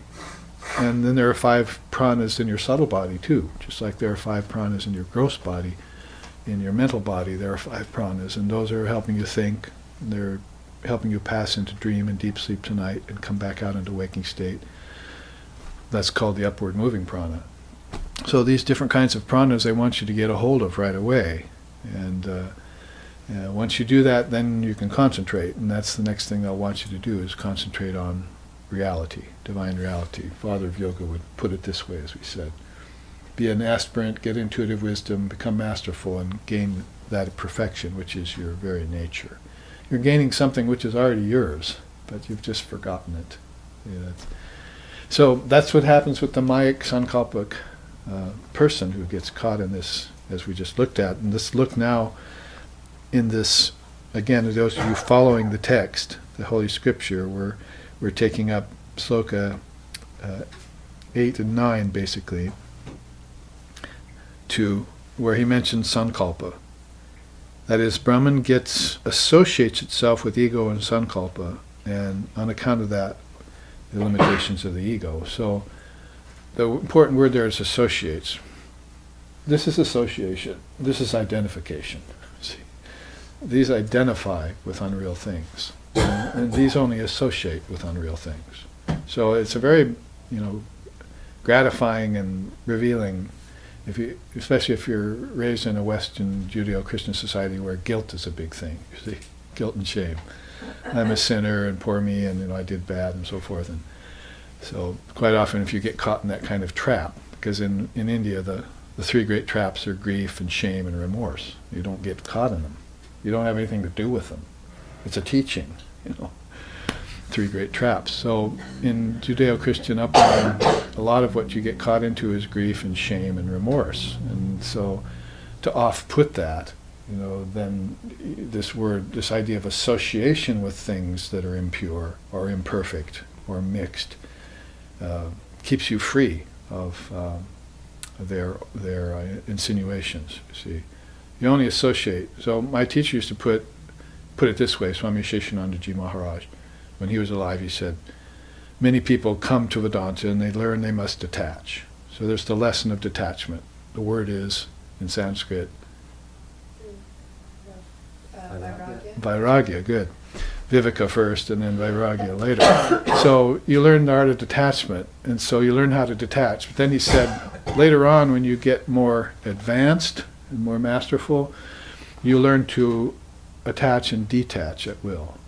See? So he was a monk, so it was interesting for him to say that, because the monks are all detachment. But somewhere in him, and probably in most monks, they know that they have to attach momentarily to things. They have to, because they have to deal with people. So they're going to have to attach to certain people for a short amount of time. Like once we were being led around the Kasipur garden house where Sri Ramakrishna passed his last days by this beautiful old monk, Swami Tattvananda. And he was very cordial to us. I had a group of like 10 or 12 Americans with me, Vedantists. And we were going around. He showed us all the places and took us in front of the lines and was very graceful to us. And then we were leaving. And then he turned to us at the gate and he said, "It's been very beautiful knowing you and talking with you, but you know that as soon as you leave here, I'll never think about you again." You see? So, out of sight, out of mind, you know. That's not lack of compassion, because he was fully there for us when we were there. But when we're gone, you know, he's got another wave of people coming, right? So he's got to be identified with them or associated with them. So he lets go of his association and then can take it up. So that's a more advanced state of monasticism or even adeptship, you know, that you should be able to do the same with your job, with your children. I mean, I've seen the difference between people who coddle their children and people who love their children to death and then let them go. See? I mean, this happens daily. You take your children in your lap, you love them, you say, "Go away now." Out of sight, out of mind. See? "I don't want to see you again till next time." So there's no attachment, no sentimental attachment to them at all. And if you are a Christian, you should know that, because Christ said, your children are not your own. They're souls under your care, you know.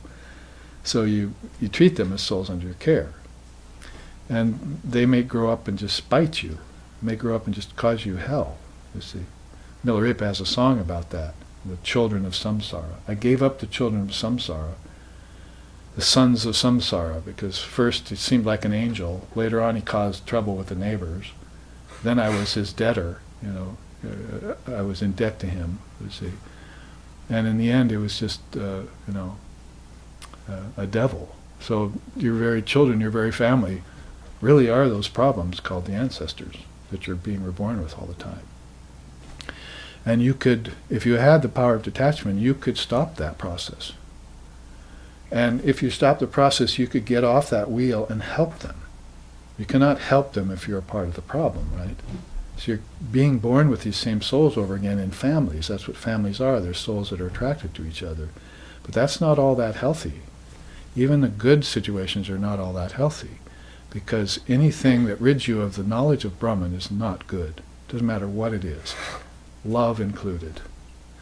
So you must keep that knowledge of Brahman, like Holy Mother saying, you must have peace of mind first and foremost. Anything that causes you to lose your peace of mind, you renounce it. See? That includes money and property and children and family. You renounce it. Because you cannot do anything good for anyone if you don't have your peace of mind. You don't have your basic well-being, right? You're not good to anyone. So they may be bad to you, but you still have compassion for them. So the best thing you can do is withdraw yourself from them so you can help them, even against their worst wishes, you see.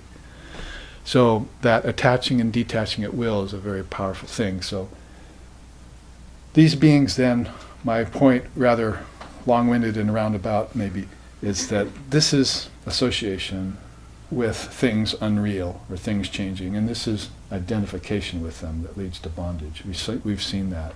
Let's see what somebody engaged in Lila Sankalpa does. It's divine will at sport. So first of all, there's the appearance of time, space, causation, mind, and intellect as cosmic principles. Remember, these are going across the board. So in Mike Sankalpa, you assumed them to be real. Here, you knew them to be cosmic principles. So you have knowledge of time, space, causation, and so forth. Here, they just whiz by you. You don't know where you are, care where you are, you don't know what time it is, or time gets by and you get old, and there's all these things that are going on in time, space, and causality, karma particularly, that you just really just let flow, you see. You go with the flow, which is one of these things you shouldn't do. You should resist the flow in most cases. If you got on a higher flow, then go with it. But you shouldn't go with this flow of samsara, this flow. And there's a beautiful song by Ramprasad where he says, to hope for help from friends, relatives, and family provides no real solution. Don't you know that everyone's lost here? Everyone lives in pallid imitation of everyone else. You noticed? Doctors become doctors, make their sons doctors, lawyers, and so forth. If you're poor, your son becomes poor. See? So there's just this pallid imitation going on all the time, and that's the realm, that's the world of Maya Sankalpa, and nobody tries to get out of it or think there's a higher way. So you resist the flow, you go against the grain. That's all about yoga, see, and renunciation of Vedanta, and the emptiness of Buddhism and all these things. These are what they're telling you to do to get free. And we said earlier, those beings who have transcended nature, they're the ones that get enlightenment. Buddha, Patanjali, particularly, go out beyond nature, and it was a part of their teaching system. But those who are attached to nature, they get bound again and again, and go around in cycles. You'll see them next time around, suffering the same as they did before, or enjoying, because enjoyment is a kind of suffering. So these are those blissfully negative teachings we like to savor in our mind. See, these make us feel good, teachings of renunciation. We know this is right. We know this is best. Good, best, and better. We know this is the highest for us. And if we can't quite attain it yet, we entertain it. See? If you don't attain it, you must entertain it, because once you entertain it, it'll begin to suggest itself to you on deeper and deeper levels, and you will get free. Maybe in one lifetime. I will be free. See, a great mantra. So, as cosmic principles, you know what I'm talking about? 24 of them. 5 elements, 5 senses, then 5 subtle elements in dream tonight, 5 subtle senses, 5-fold mind, 4-fold mind, if you will. Cosmic mind makes 5. So there's this sets of 5s. My latest book is called The Quintuplication Process. Cosmic Quintuplications, it's called. So it's the art of following 5s back to their origins. You connect the 5 senses, elements to the 5 senses, right? Water to taste, earth to smell, fire to sight, air to touch, and ether to hearing, right?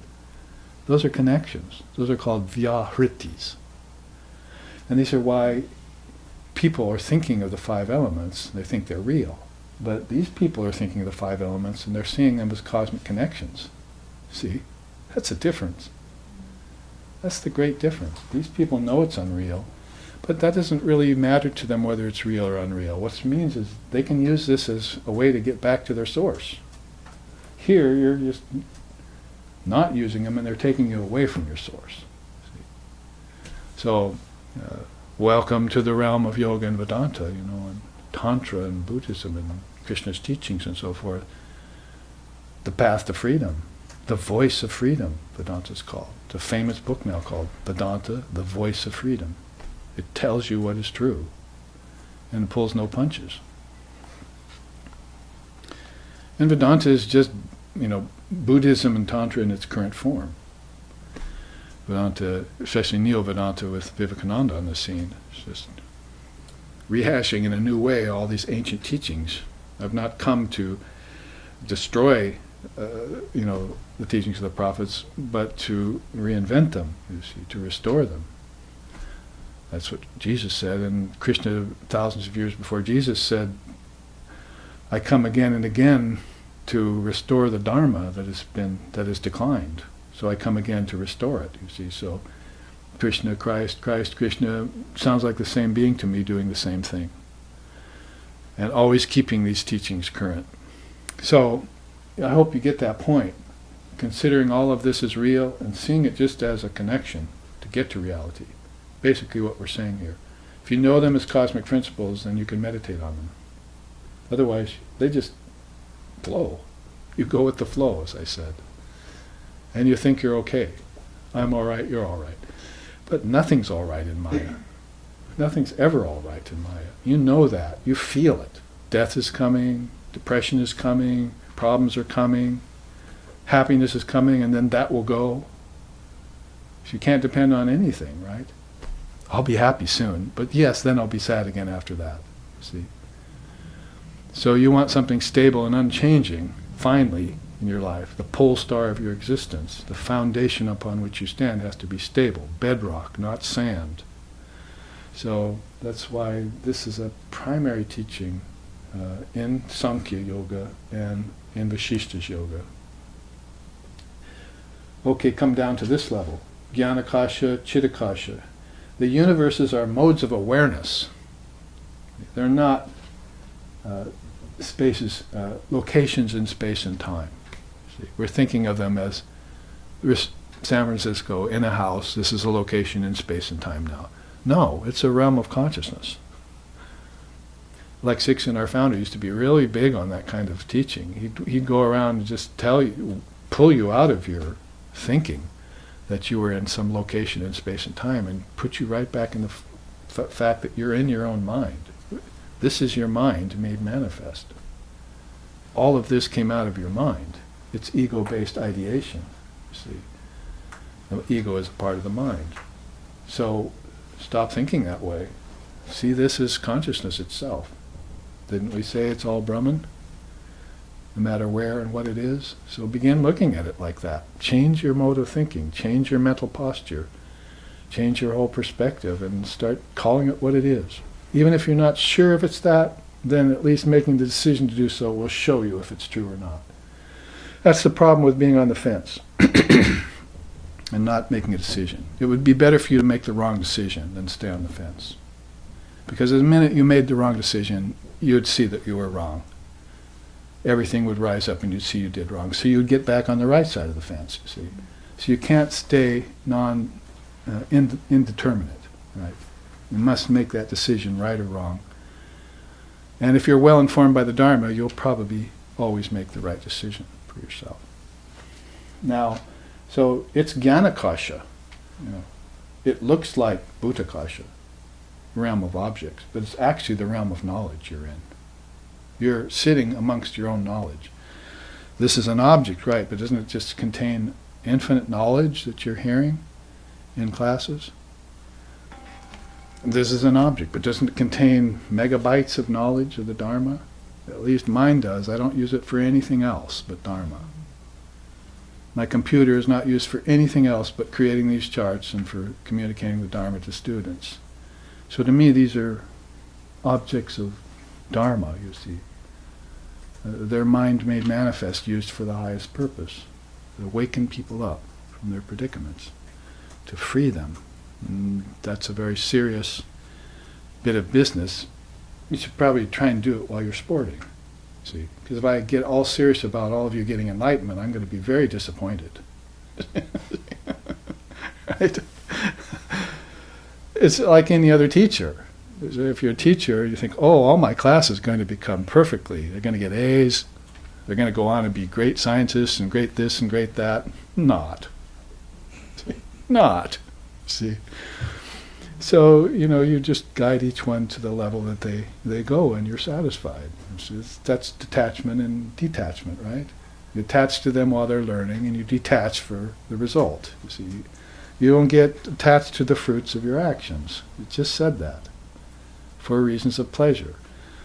Because basically, you want them to be successful. Why? Because you taught them. See? They're my students. The whole ego is getting into it, you see. And then when they fail, you're going to fail. See, oh, I taught them. I'm a failure, you see. So the ego's got these two poles that it's going back and forth. You see. Pride and what's the opposite? Pride and depression, or low self-esteem, right? So that's the ego's game, you see. But so you should be serious about serious things, but you should be playful at the same time. You're holding two ideals there, you see. Sort of like this little fella. He took seriously to get ignorance, egotism, attachment, aversion, and clinging life below him, you see, and to rid it other people. And he's not unhappy about it. He's dancing, you see. He's the eternal child. Now, come down another step, because across the board here was you thought they were Mayakasha, you see. You thought it was real, and it's not. But here you see, it's not that it's unreal, it's that it's just a manifestation of my own mind. That's what Sankalpa means, that these are manifestations of your mind. All of these schools are mind-only schools, and add Buddhism in there too. They're mind-only schools. That's all they believe in, is that the mind created everything. They don't believe in a creator God. a devil. The mind did it all. And the mind has ego in it, has thought in it, and it has intelligence in it. And that's the source of everything. As soon as the mind's gone, you're gone. Isn't it? Your mind's gone in deep sleep tonight, so you're gone. Your ego's gone, your senses are gone, your property might as well be gone. As soon as you die, mind disappears and dissolves, you're gone, you see. So the mind has to be present for any of this to be here. So when you take it away, this all disappears. So that's why they're so keen on it, and that's why they call themselves the mind-only schools. It's all due to mind, and they're going to get to original mind. See, they're going to get to purified mind. So you begin to see it that way. Now here, acquisition of an illumined guru and adherence to the spiritual path. As I was telling you at dinner last night, you find a teacher that you feel is telling you the truth. He prescribes to you the scriptures. You get on the path and you follow, and you never look back from that point. That's what I did with my teacher. Found him, never looked back ever again. And you must reach the goal of human existence that way. So on the other side, you would be relying on your mind ego. And that's why people are suffering. It's because they have no higher authority. The ego is their authority. The ego tells me what's right and wrong, good and bad, and so forth. And I don't accept any other authority other than myself. And that's self with a small s. Yeah, if you have realized the great self, you're your own guru. Sri Ramakrishna used to say that. The mind is its own guru, but only after it has realized the self. See? And then it can become the guru for others. But in the meantime, if the ego is still insinuating itself in the picture every time, and you know what happens when that, everything is not all right, everything is imbalanced, or balanced then imbalanced, or you're happy then sad, or you're going back and forth between these dualities, and you're still threatened by lust, anger, greed, envy, jealousy, pain, pride, shame, suffering, delusion, called the 6 passions and the 8 fetters, then the ego is still there, you see. You haven't accepted a higher power yet. To accept it means that's the king of your life, you see. Krishna is my beloved, see. Jesus is my ultimate savior, see. Ramakrishna is my ishtam, you see. And that's commitment to a high ideal that puts the ego to shame. Actually really diffuses the ego. It gets small, you see. And it's good that it gets small. Then, disciplined curbing of the mind's tendency towards sankalpa. So it knows pretty soon that all of this is a mental projection, and it begins to cut that out, see, like Krishna told Arjuna. It's a positive evil, you should be aware of it.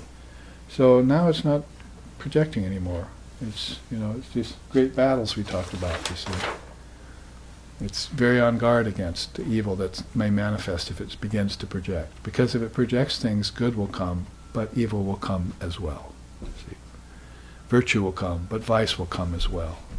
Knowledge will come, but ignorance will come as well, because that's what's in the mind. That's why it's worth repeating here. The Christian saying, "And I turned within to behold wisdom, as well as madness and folly." That's the mind you're talking about. "Then I saw that wisdom excelled folly, like light excels darkness. And I invested myself with wisdom as a raiment of glory, and put her on my head as a crown of joy." See? So I gave myself up to wisdom, and I wore her as a raiment, and put her on my head as a crown of joy. But as I did, when I looked inside, I saw her, but I also saw folly. See? That's what the mind consists of. Good and bad, pleasure and pain, wisdom and folly. They're all there. It's not your fault. Actually, what it's the fault of is entering into the sankalpic process with a mind. Everyone enters into a mind. That's how they get into the body. The body isn't just a product of sperm and ovum by eating food, and turning into a fetus. The body was there in the concept, as a concept in the mind, before the parents were even selected. And then the body got formed as a result. in that way then curb that tendency. Because if not, deluded contemplation of things of the world as being real will take place. See? And then you're creating a disease without a remedy. Now, finally, practice of yoga to remove the tendency for sankalpa and desire for objects of the world. You want to root it out at its very base. In other words, what you're saying there is, I'm pure, perfect, whole, and content all the time. I don't need objects. I don't need worlds. I don't need God. I myself am that, you see. And so I should depend on nothing external and probably nothing internal either. See, I should be beyond external and internal.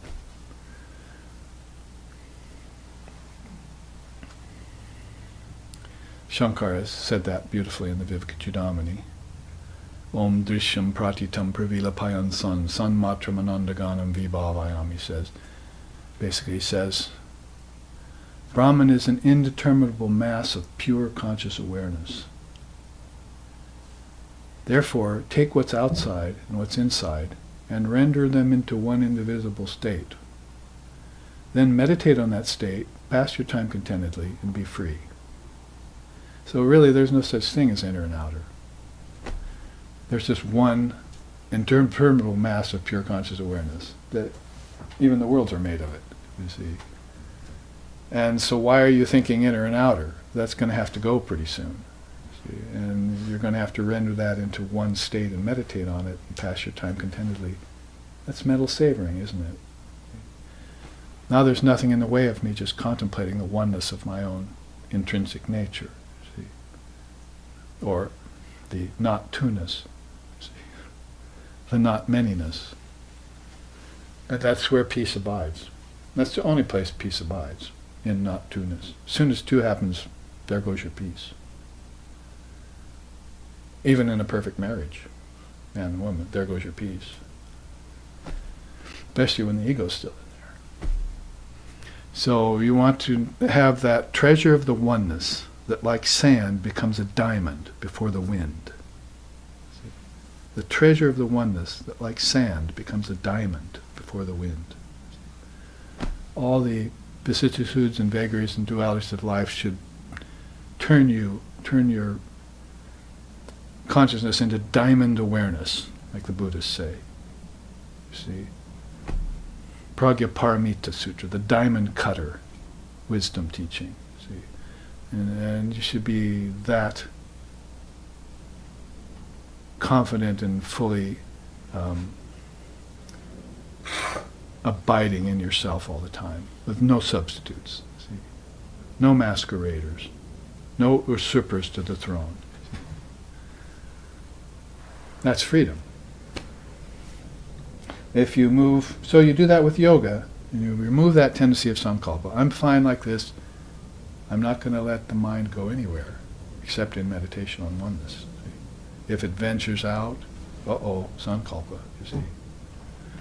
If it ventures out, I better be very good at my sankalpa. I better take it as a play, as a sport, you see. And if it doesn't quite work out, let go of it quick, you see.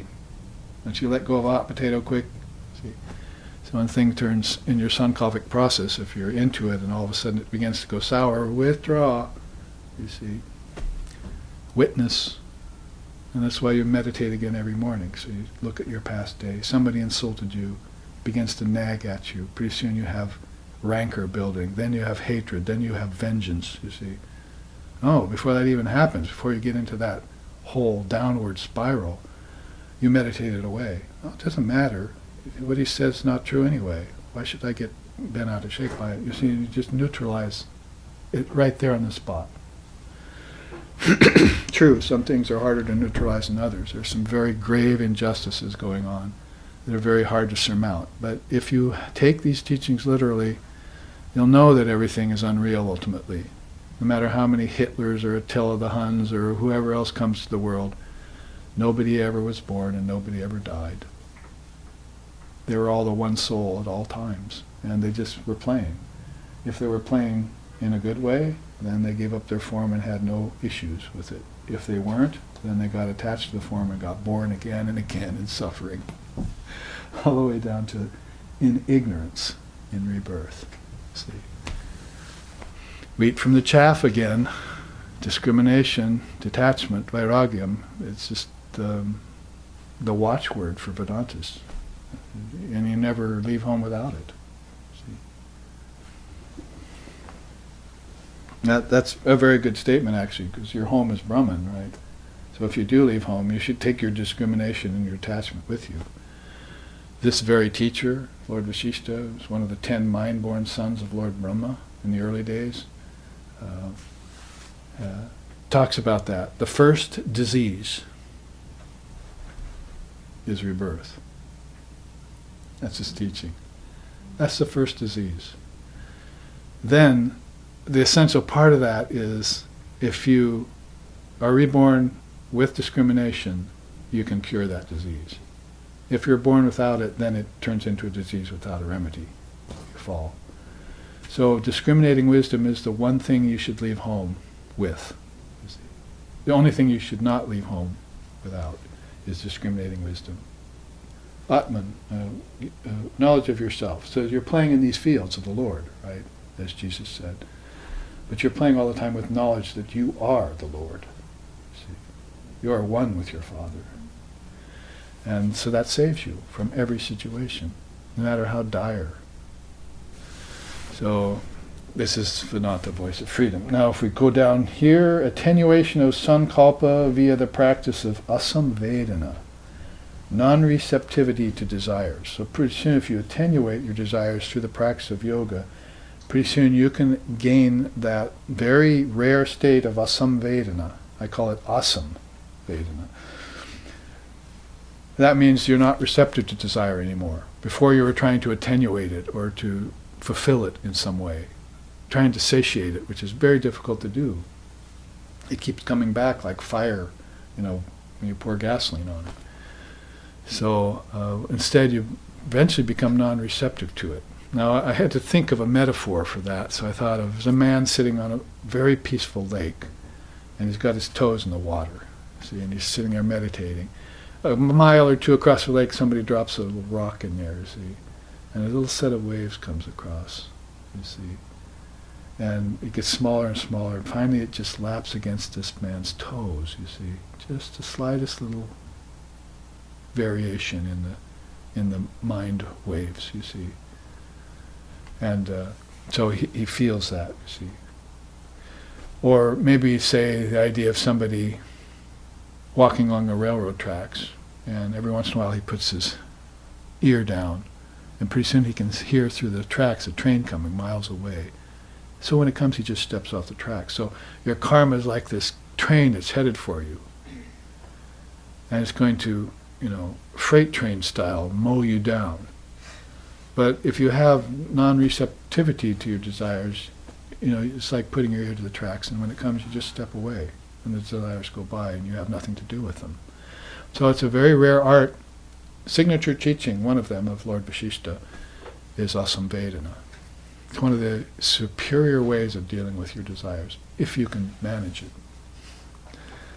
Desires, are quite rascally and hard to get over. Now, when I talk about desires, I'm not talking about hunger and thirst and all that. Those are, as long as you're not attached to hunger and thirst, you're just satisfying your basic everyday desires, that's no problem. See, everyone does that. Everyone has to eat, drink, and so forth.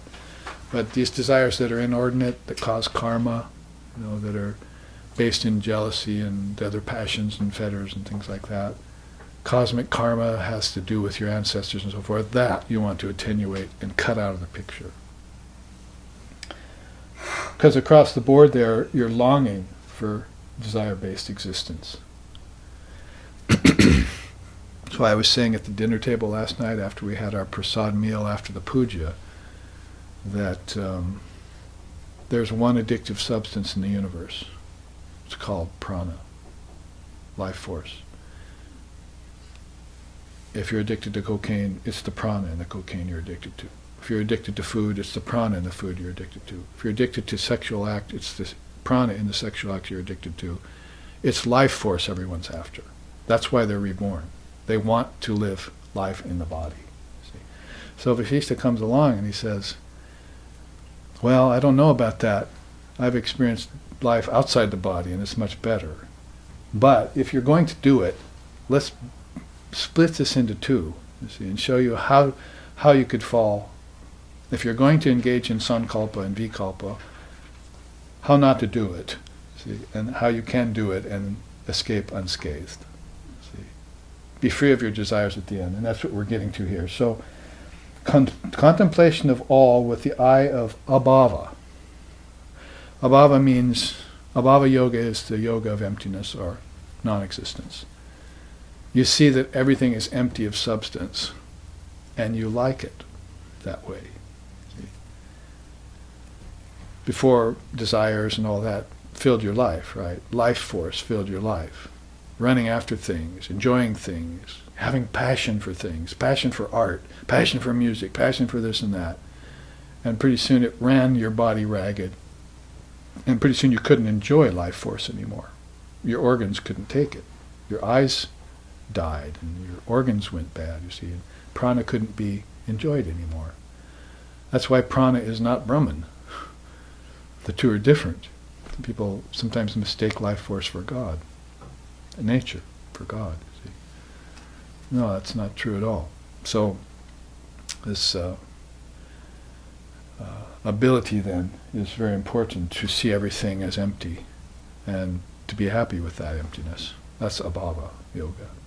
Everything, is formless and it's non-existent. And when I see it as non-existence, I know there's only one existence there. That's myself. Now, can I, like the yogi in the cave, just sit there happy for days without anything?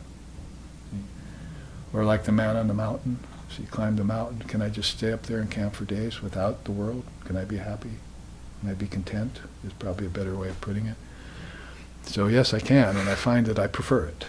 You see, I retired from society into the woods, and I'm Walt Whitman, and I became a hermit, you see, and I found that I actually like that better than going into the city and having truck with society and so forth.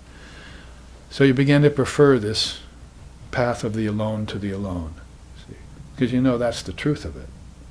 That there aren't many souls, there's just one soul. And that people who are thinking there are many souls and many objects and many worlds and they're actually real are engaging in illusion.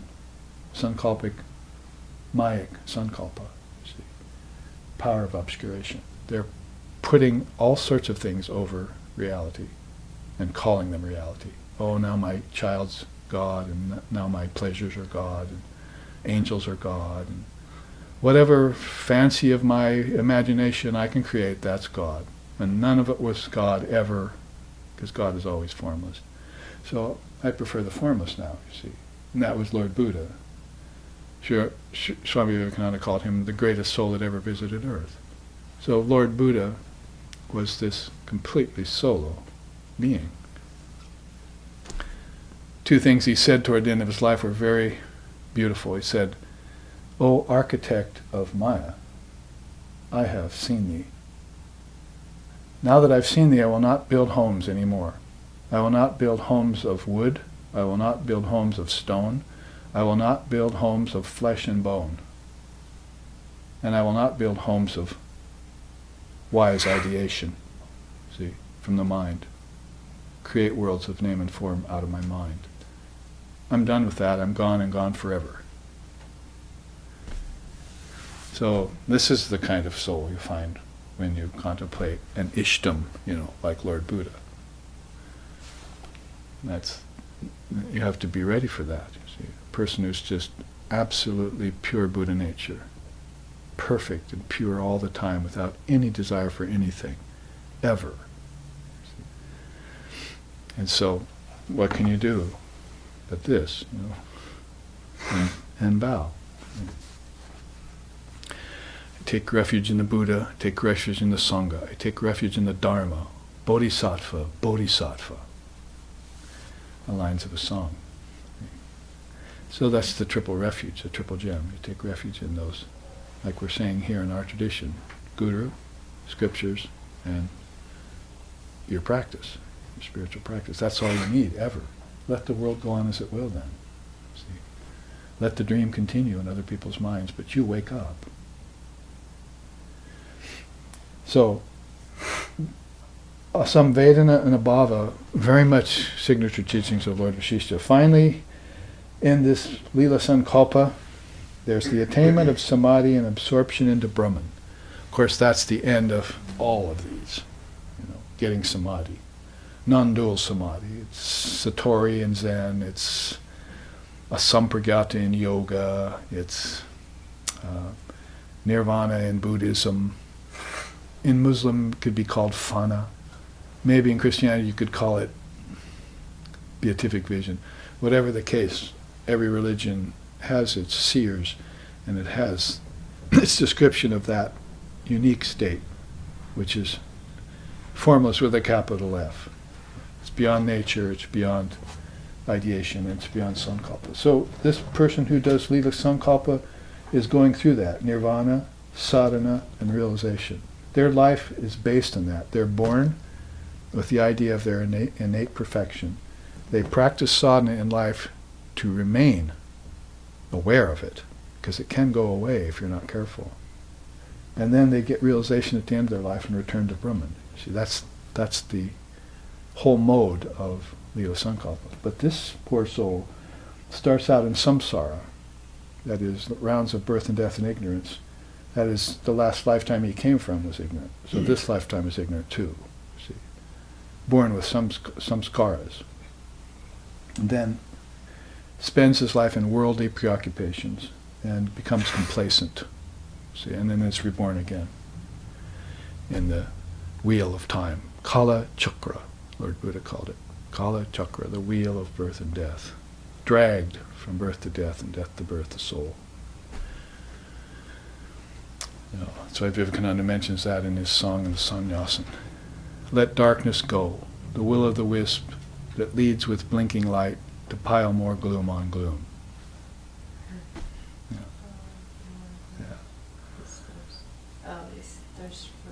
This thirst for life, forever quench. Good, you know it. This thirst for life, forever quench. It drags from birth to death and death to birth the soul. They conquer all who conquer self. That is, they conquer the lower self for the higher self. Know this and never yield. Sannyasin bold say, Om Tat Sat Om. Yeah. So one of the beautiful verses of the Song of the Sannyasin. Then it only remains for us here to read the last quote by Lord Vasishtha. By Atmik Sankalpa is meant divine will and manifestation, but it can degrade into Mayic Sankalpa via ego-based ideation that arises as a result of falsified relationship between the subject and the object. Falsified relationship, it's very yogic. Patanjali talked it the same way. There's the subject and the object, or sometimes he called it the seen and the unseen. And then I added, it's the seen and the unseen that turns into the obscene. But the seen and the unseen, the problem with that is the seer has become attached to what is seen. And so the seen becomes the master and the seer becomes the slave. Just like at people watching TV. I heard just the other day from someone, I go over to their house, they sit all day, every day, 24 hours watching the TV. Fall asleep in their chairs. See? 4 or 5 of them in there, you see. That's their life. So, I mean, you could say, horrible, horrible, but basically what it is that the seer, this great soul inside of each of them, has become attached to the seen. See? And the seen is not real. Only the seer is real. You are real, not what you project. This is all projection, right? This is based on mind-only schools. This isn't based on evolution, that the worlds are real and take 4 billion and 3 million, 20 million years to form, and then you finally visit them somewhere in there for however long before you destroy it, you see, or pollute it. This is based on the fact that this is always ongoing, that there is no such other thing than consciousness. It's just a matter of how it's manifesting or not. But in the end, it's all consciousness. And that's why that's a great teaching. All of this is just the Gyanakasha. It's not the Bhutakasha at all. It's made of wisdom. It's not made of matter. I reject that matter is real. Because when I look at matter with an electron microscope, I see it's not. So why should I believe in appearances, you see? I should create 2 electron microscope glasses and walk around so that I remember this. You see everything swirling all the time. You see, and no place to lay your head. Right? Birds have nests, foxes have holes, but the Son of Man has no place to lay his head. See? Jesus knew this. He was a prime renunciate, Jesus. He didn't come to bring peace, he came to bring a sword and separate Father from Son, because the Father believed and the Son didn't, or vice versa, whatever the case may be. One was doing Maya Sankalpa and the other was doing Lila Sankalpa. So he wanted to give those who were doing Lila Sankalpa a hand up. You're doing right, come, get enlightenment, join me, you see. Join all the seers. As I driving through the streets of San Francisco yesterday, and I saw on the graffiti on the wall, "Take refuge in Christ alone." So I almost got out of the car and went up and erased the word alone. You see. Yes, take refuge in Christ, but there are many, many other great souls, just as great, like Lord Buddha, whom you can take refuge in. And billions of people are doing so every lifetime, and getting free. They're getting free through Buddhism. They're getting free through Vedanta. In fact, Vedanta, that's all it talks about is freedom. It's all it wants for you. So, we take a little visit to Lord Vashishta's neighborhood. It's not Mr. Thomas's neighborhood, and it's not Mr. Rogers' neighborhood. It's Mr. Sattva's neighborhood and beyond. That's Lord Vashishta, you see.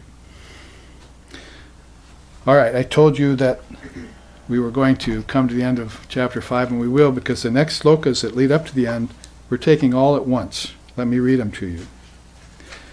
Those of you following the text, we're starting with chapter 5, sloka 10.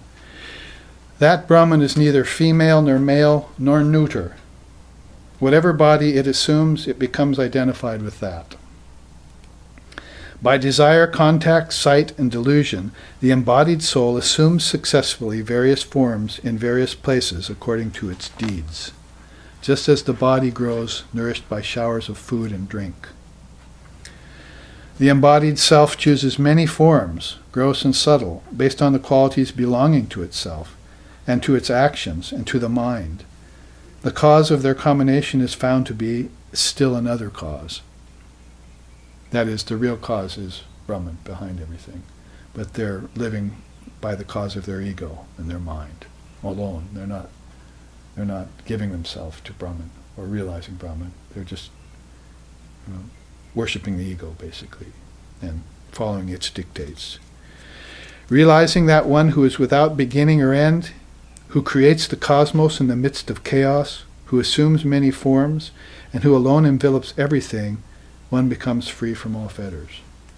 So you see how consciousness can either identify, it says, or it can assume, you see. And so the trick there, if you're going to remain in form, is to assume and give up. Assume and give. Attach and detach at will. And be that masterful as to be able to do that. And that takes us up to the end. So in the remaining teaching, well, let's read the last sloka. That supreme divinity who created both life and matter, who is the source of all arts and sciences, who can be intuited by a pure and devout mind, this intuition, realizing that the blissful and incorporeal and nameless one is freed from further embodiment. Realizing that the blissful, the incorporeal, and the nameless one is freed from further embodiment. So that's what I said earlier. Vedanta, Yoga, Tantra, Buddhism wants you up and out of the body. No doubt. No bones. No punches pulled. Are you having fun here? And if you are, how long is it going to last? You should take seriously this nameless, formless essence, which is your very self, your very Atman, your very Buddha nature, your very soul, the Almighty Spirit, the Almighty Father within you. You should take that extremely seriously. If you come here at all into form, try and do it this way. And many people, I admit, do that. They're here to see if they can realize God amidst the worst of circumstances. Because if they can realize God here, they can realize it anywhere. You see? You know what I mean? You're a musician. Even in New York, New York. So, and our teacher, like Sixon, did that. He lived most of his life in New York, and he was a thoroughly illumined person. So, the founder of RSRV. So, that's a great lesson, freed from further embodiment. So, question it. Question the flow of things, and practice formless meditation. Cut time down and away. Get rid of cause and effect, which is karma. And look at space as being nothing but the wisdom of the mind. See, that's how you deal with Maya. Maya is name, form, time, space, and causality. Those 5 things are Maya. That's Vivekananda's great definition for the word. When other people were calling it illusion, he was saying, no, it doesn't cut it, you see. Because these things are real as long as you are here experiencing them. They seem real to you. So you can't tell people, pull the carpet out from under and say, oh, it's all illusion. For most souls, that's not going to work. See? There might be a few mighty souls that can do that, like Buddha and so forth. All right, I'll accept that. I'll give it up. But for most people, you're going to have to take them by those stages, you see, and convince them. And Vishishta was a master at that. Sri Ramakrishna was a master at that. Teaching people by avastas. Avasta means stages. So like I said, this last 5 or 6 slokas, and we have 15 minutes left, gives us just enough time to deal with those 5 slokas as it's talking with the rebirth process. So this old war horse, because a lot of people have, in fact, I even got an email just a couple days where this all got hashed up again. A professor in Hawaii who comes to my classes wrote me and wanted to know everything about the rebirth process. He was getting very interested in that. Of course, we know probably the authorities in this day and age on rebirth are the Tibetan Buddhists, no doubt. They've examined the bardos between birth and death and between death and rebirth, and the Tibetan Book of the Dead has been created, and they've become masterful at guiding souls out of the body at the time of death and into their next birth, or taking them toward the light of the Buddha, Buddha nature. Tibetan Buddhism is sort of centered, focused around that art of conscious rebirth. And that's why you have bodhisattvas and people living many lives in consciousness, you see. And they're masters of life and the remover of miseries of the devotees. We chanted that last night. Oh, Sri Ramakrishna, you're master of life, you're a remover of the miseries of the devotees. Please accept our offerings. See. So, in terms of these last 5, I won't read them again because some of you have the sloka. It has all been talking about, after this sankalpa process, how to get out of the body and get back into a conscious body in a better state, or to give up the body and be able to transcend it altogether and just be a hailstone that falls in the ocean. You're back to your essence, no problem. My teacher used to quip about that. Since everything is a manifestation of the mind in these schools, then he says, no mind, no matter. No matter? Never mind. That's how he used to put it. In other words, so no mind, there's going to be no matter, because mind creates matter. So you have been raised in science, so you don't believe that maybe. But actually this is how the wisdom schools think. All of this came from the mind. Via sankalpa. See, that's why we studied it just now. It's ego-based ideation, projection. And it goes away tonight in deep sleep and death and so on. I mean, you can prove it in many ways if you'll just think about it. See? So no mind, no matter. And if there's no matter, never mind. Because matter is what's giving you the problem, isn't it? Attachment, desire, pleasure, these are problems. And people get attached to them. And like the TV, or food, or sexual act, or whatever we were just talking about, all of those things are their life. See? They become their very life. So you might say suffering isn't the worst thing that can happen to you. The worst thing that can happen to you is to lose your blissful nature.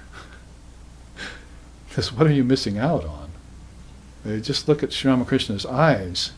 in that picture that Disney Studios took for us and removed all the imperfections out of that 1860s or 1870s picture, you see, and just removed all the little specks and came out with this picture. You just see Sri Ramakrishna's eyes, they're just swimming in bliss. We've never seen a being like that. It's the first time God was ever photographed. Because there he is in Sri Ramakrishna. There Brahman is manifesting in Sri Ramakrishna like that Ishvara form, you see. And just to look at that picture is enough for you to know, oh, that person is in another state, you see.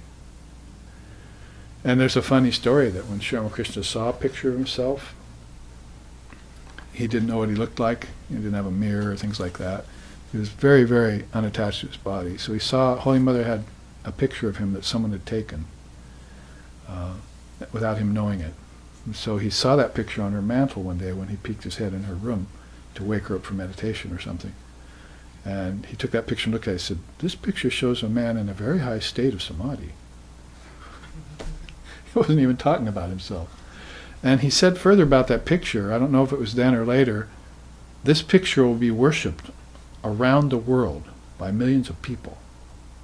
Imagine saying that about a picture of yourself.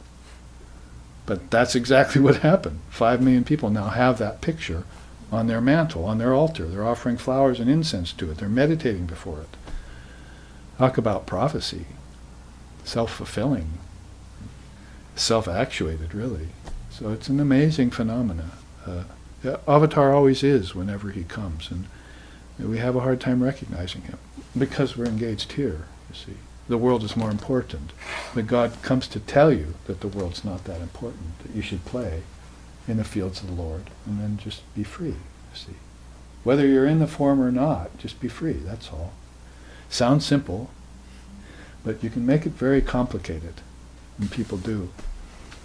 So in the remaining 10 minutes now, here's this chart which shows some of the statements of the Holy Mother, Sri Ramakrishna's divine consort, that kind of satisfy some of the questions that we tend to ask about the rebirth process. We can, that is, believe in it, have faith in it. We might even recall past lifetimes we've had if we meditate. But there's these little kinds of questions that arise in it. So she answers them. After a birth in a human body, some attain salvation in this lifetime, whereas others take inferior births to reap the results of their karmas. Not all can be free from desire. The creation is going on because all cannot be free from desire. But that indeed is the last birth, in which one gets rid of desires completely. One will not have to come again. So nice coming on the tail of Vashishta's teaching about desires, how to be non-receptive to them, how to attenuate them, fulfill them and be through with them and so forth, not to cling to them and so forth. So, and inside of that statement, she does admit that desire is pretty much at the root of rebirth, but she also has this teaching that you can take inferior births. And that actually goes in corroboration with Sri Krishna in the Gita. He says there's many wombs you can be born in. And you know the joke I'm going to use, right? Some are wombs with a view, and some are not. But whatever the case may be, you could even be born in animal wombs. That's the implication. I think both the Buddhists and the Hindus, depending on the school, kind of concur about that. Human consciousness can actually revert back to animal consciousness.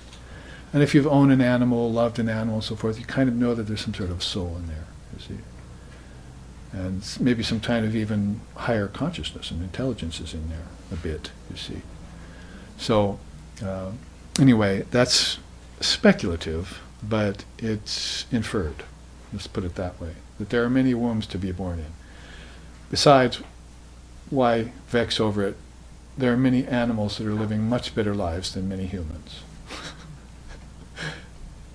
Like animals in Japan, where they're dressed and fed and they have their own graveyards and things, where people on the street are cast away. See, don't care what happens to them. So, nothing to vex over, something to speculate about, but she does infer that kind of thing by saying, some take inferior births, others get salvation. And then she says, many a time a man takes birth and dies again and again in a certain family due to his karma. That's a very valuable thing to know. again and again in the same family. So it's not like, oh, there's some random thing out there, I can just be born here and there. Not unless you're talking about conscious birth, the palette of conscious birth. That changes the whole scene. But for most people, it's not just, oh, let's take a chance and maybe I'll be born in a better family or with someone else or in another country or something. It's more scary than that. You're tied into the same people that you were born with and that you lived with in a previous lifetime most often, like packs of whales and packs of wolves and pods of whales and, you see, gaggles of geese and so forth. You see, these souls are usually coming back as the same thing, and in the human context, which is more intelligent and more sensitive and more complex, the brain, the mind complex, there are a lot of subtler attachments in the human condition that and sentiments and love and hate. All you have to do is look at the kings and queens of England or Europe to know how much they love each other, how much they hate each other at the same time, how they'll give land away, then take it away the next year. You see, how precarious that kind of life is, and how persnickety and imbalanced it can be. So, anyway, this is an interesting and important point. Born into the same family due to its karma, you see. Not too bad a scenario when you love your family, although there's always some sort of hair in the ointment there. Someone in the family maybe don't love you and you don't love them either. But whatever the case may be, that's a general rule. She goes on, but one should not blame God for this. Another beautiful facet of her teaching. God has nothing to do with rebirth. God is birthless and deathless. So you don't drag God down into form, into karma. It's free of those things. Keep it sacrosanct, keep it pure, as it is. Sri Ramakrishna said, Brahman is the only thing in existence that has never been defiled by the tongue of man. So let's leave it that way. And Vivekananda came along afterwards and he said, you don't drag God down to your comfort zones, you raise yourself up to Brahman. See? You can't bring it down because it enters into the dangers of sankalpa if you do consciousness. It gets limited, conditioned. So rather, you raise yourself up to perfection. And that's exactly what you're doing, in any given lifetime where you're seeking. Sadhana, right? If sadhana is always a part of your lifetime, spiritual practice, then you're always seeking that ultimate essence. She goes on, everyone reaps the effects of their own actions. That's in relation to do not blame God for this. Everyone reaps the effects of their own actions. And though one may have to take on a new body, one does not necessarily lose spiritual consciousness if one has one's merit credits from previous births. Merit credits, like the punya papa of the Buddhism, merit, demerit kind of thing. So you don't lose your consciousness if you do these practices and so forth. You retain remembrance of this. People are calling that on a surface level déjà vu. You see, they have a kind of a remembrance of something that happened in another lifetime. Walking around the earth, and they go to Europe and they hit some place maybe where they had a lifetime where they associated with that and all, or catch a fragrance of incense somewhere at some ashram, and all of a sudden they remember something profound that happened to them. You see, a déjà vu. But it's much deeper than that, of course. When you start actually meditating upon your mind, you'll find out all these lifetimes were back in it, and you'll begin remembering them. Krishna said to Arjuna, Arjuna, you and I have both lived many lifetimes. You don't remember any of yours. I remember every one of mine. I remember every one of mine. I got this wisdom from Vivasvat, he said. Vivasvat lived, Arjuna said, how could you do that? He lived lifetimes ago. He's hundreds of years older than we are. And then Krishna said, I've lived many lifetimes. I can trace myself back to that, you see. So it's a divine remembrance that comes forward. It's all stored back in your, if you want to put it that way, subconscious mind, or in the causal body. You need to recall it.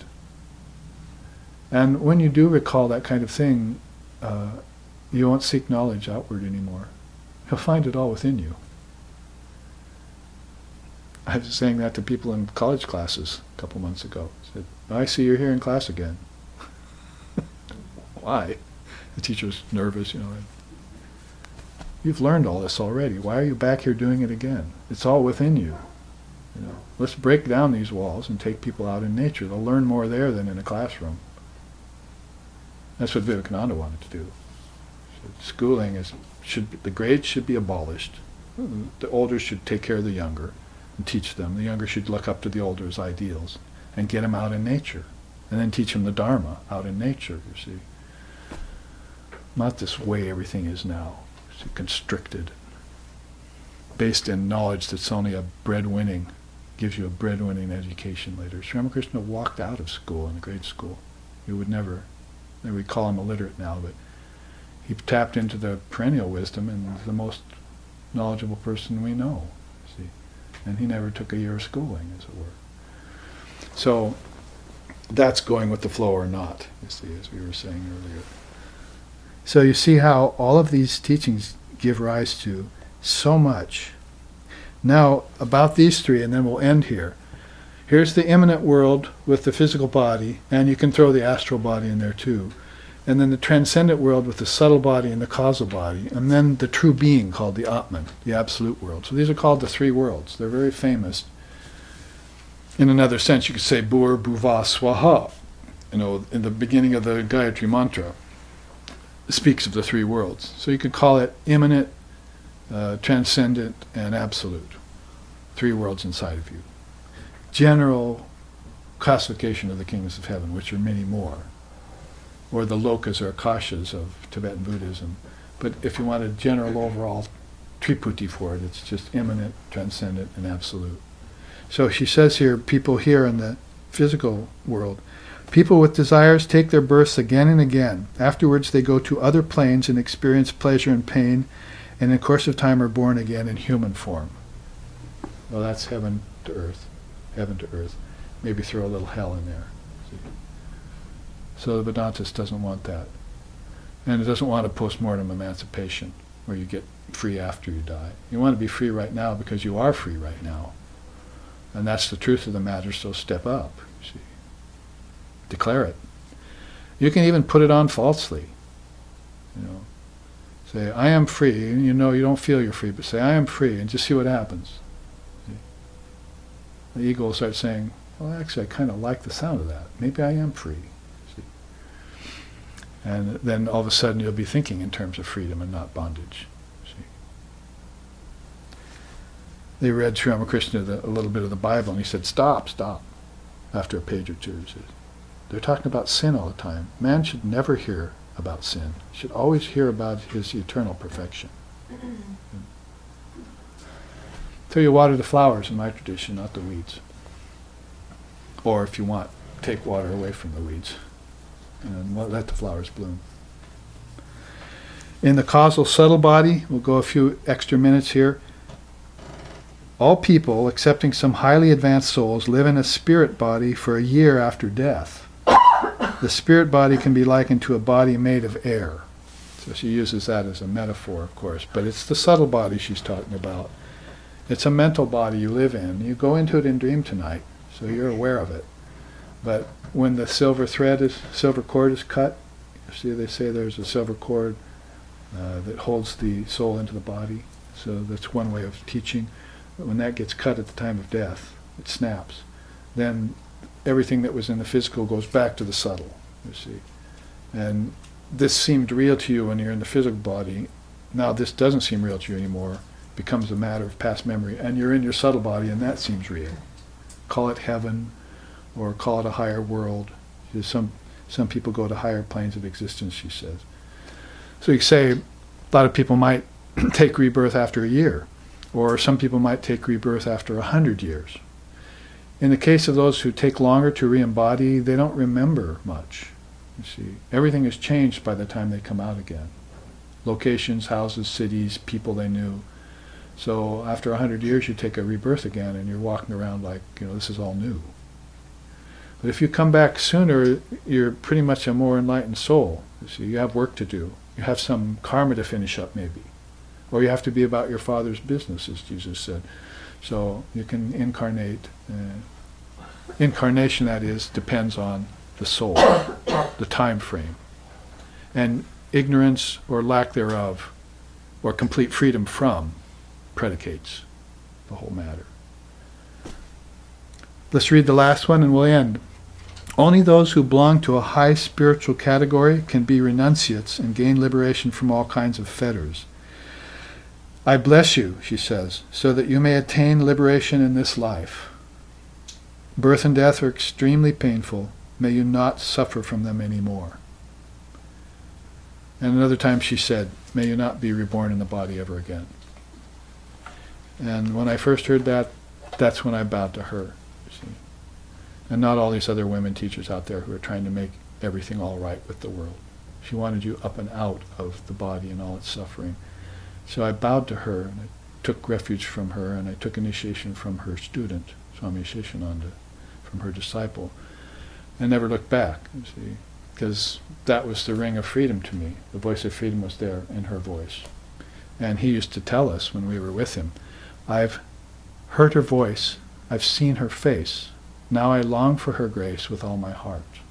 So a woman, wife of Shamakrishna, affected this monk very deeply. So it's a very wonderful thing. So here let's end with our closing chant, although we could easily end with those words of Holy Mother. Om Tachnayo, Om Tachnayo Ravrini Mahe, Gatung Yagyaya Gatung Ye Nupataye, Daivi Svastrastu Naha, Svastir Manusebhyaha, Urdvam Jigatu Besajam, Sangno Astu Dvipade Sang Chatushpate, Om Shanti Shanti Shanti. May we make a sincere offering of the small self into the great self. May we always revere that offering. May we always rejoice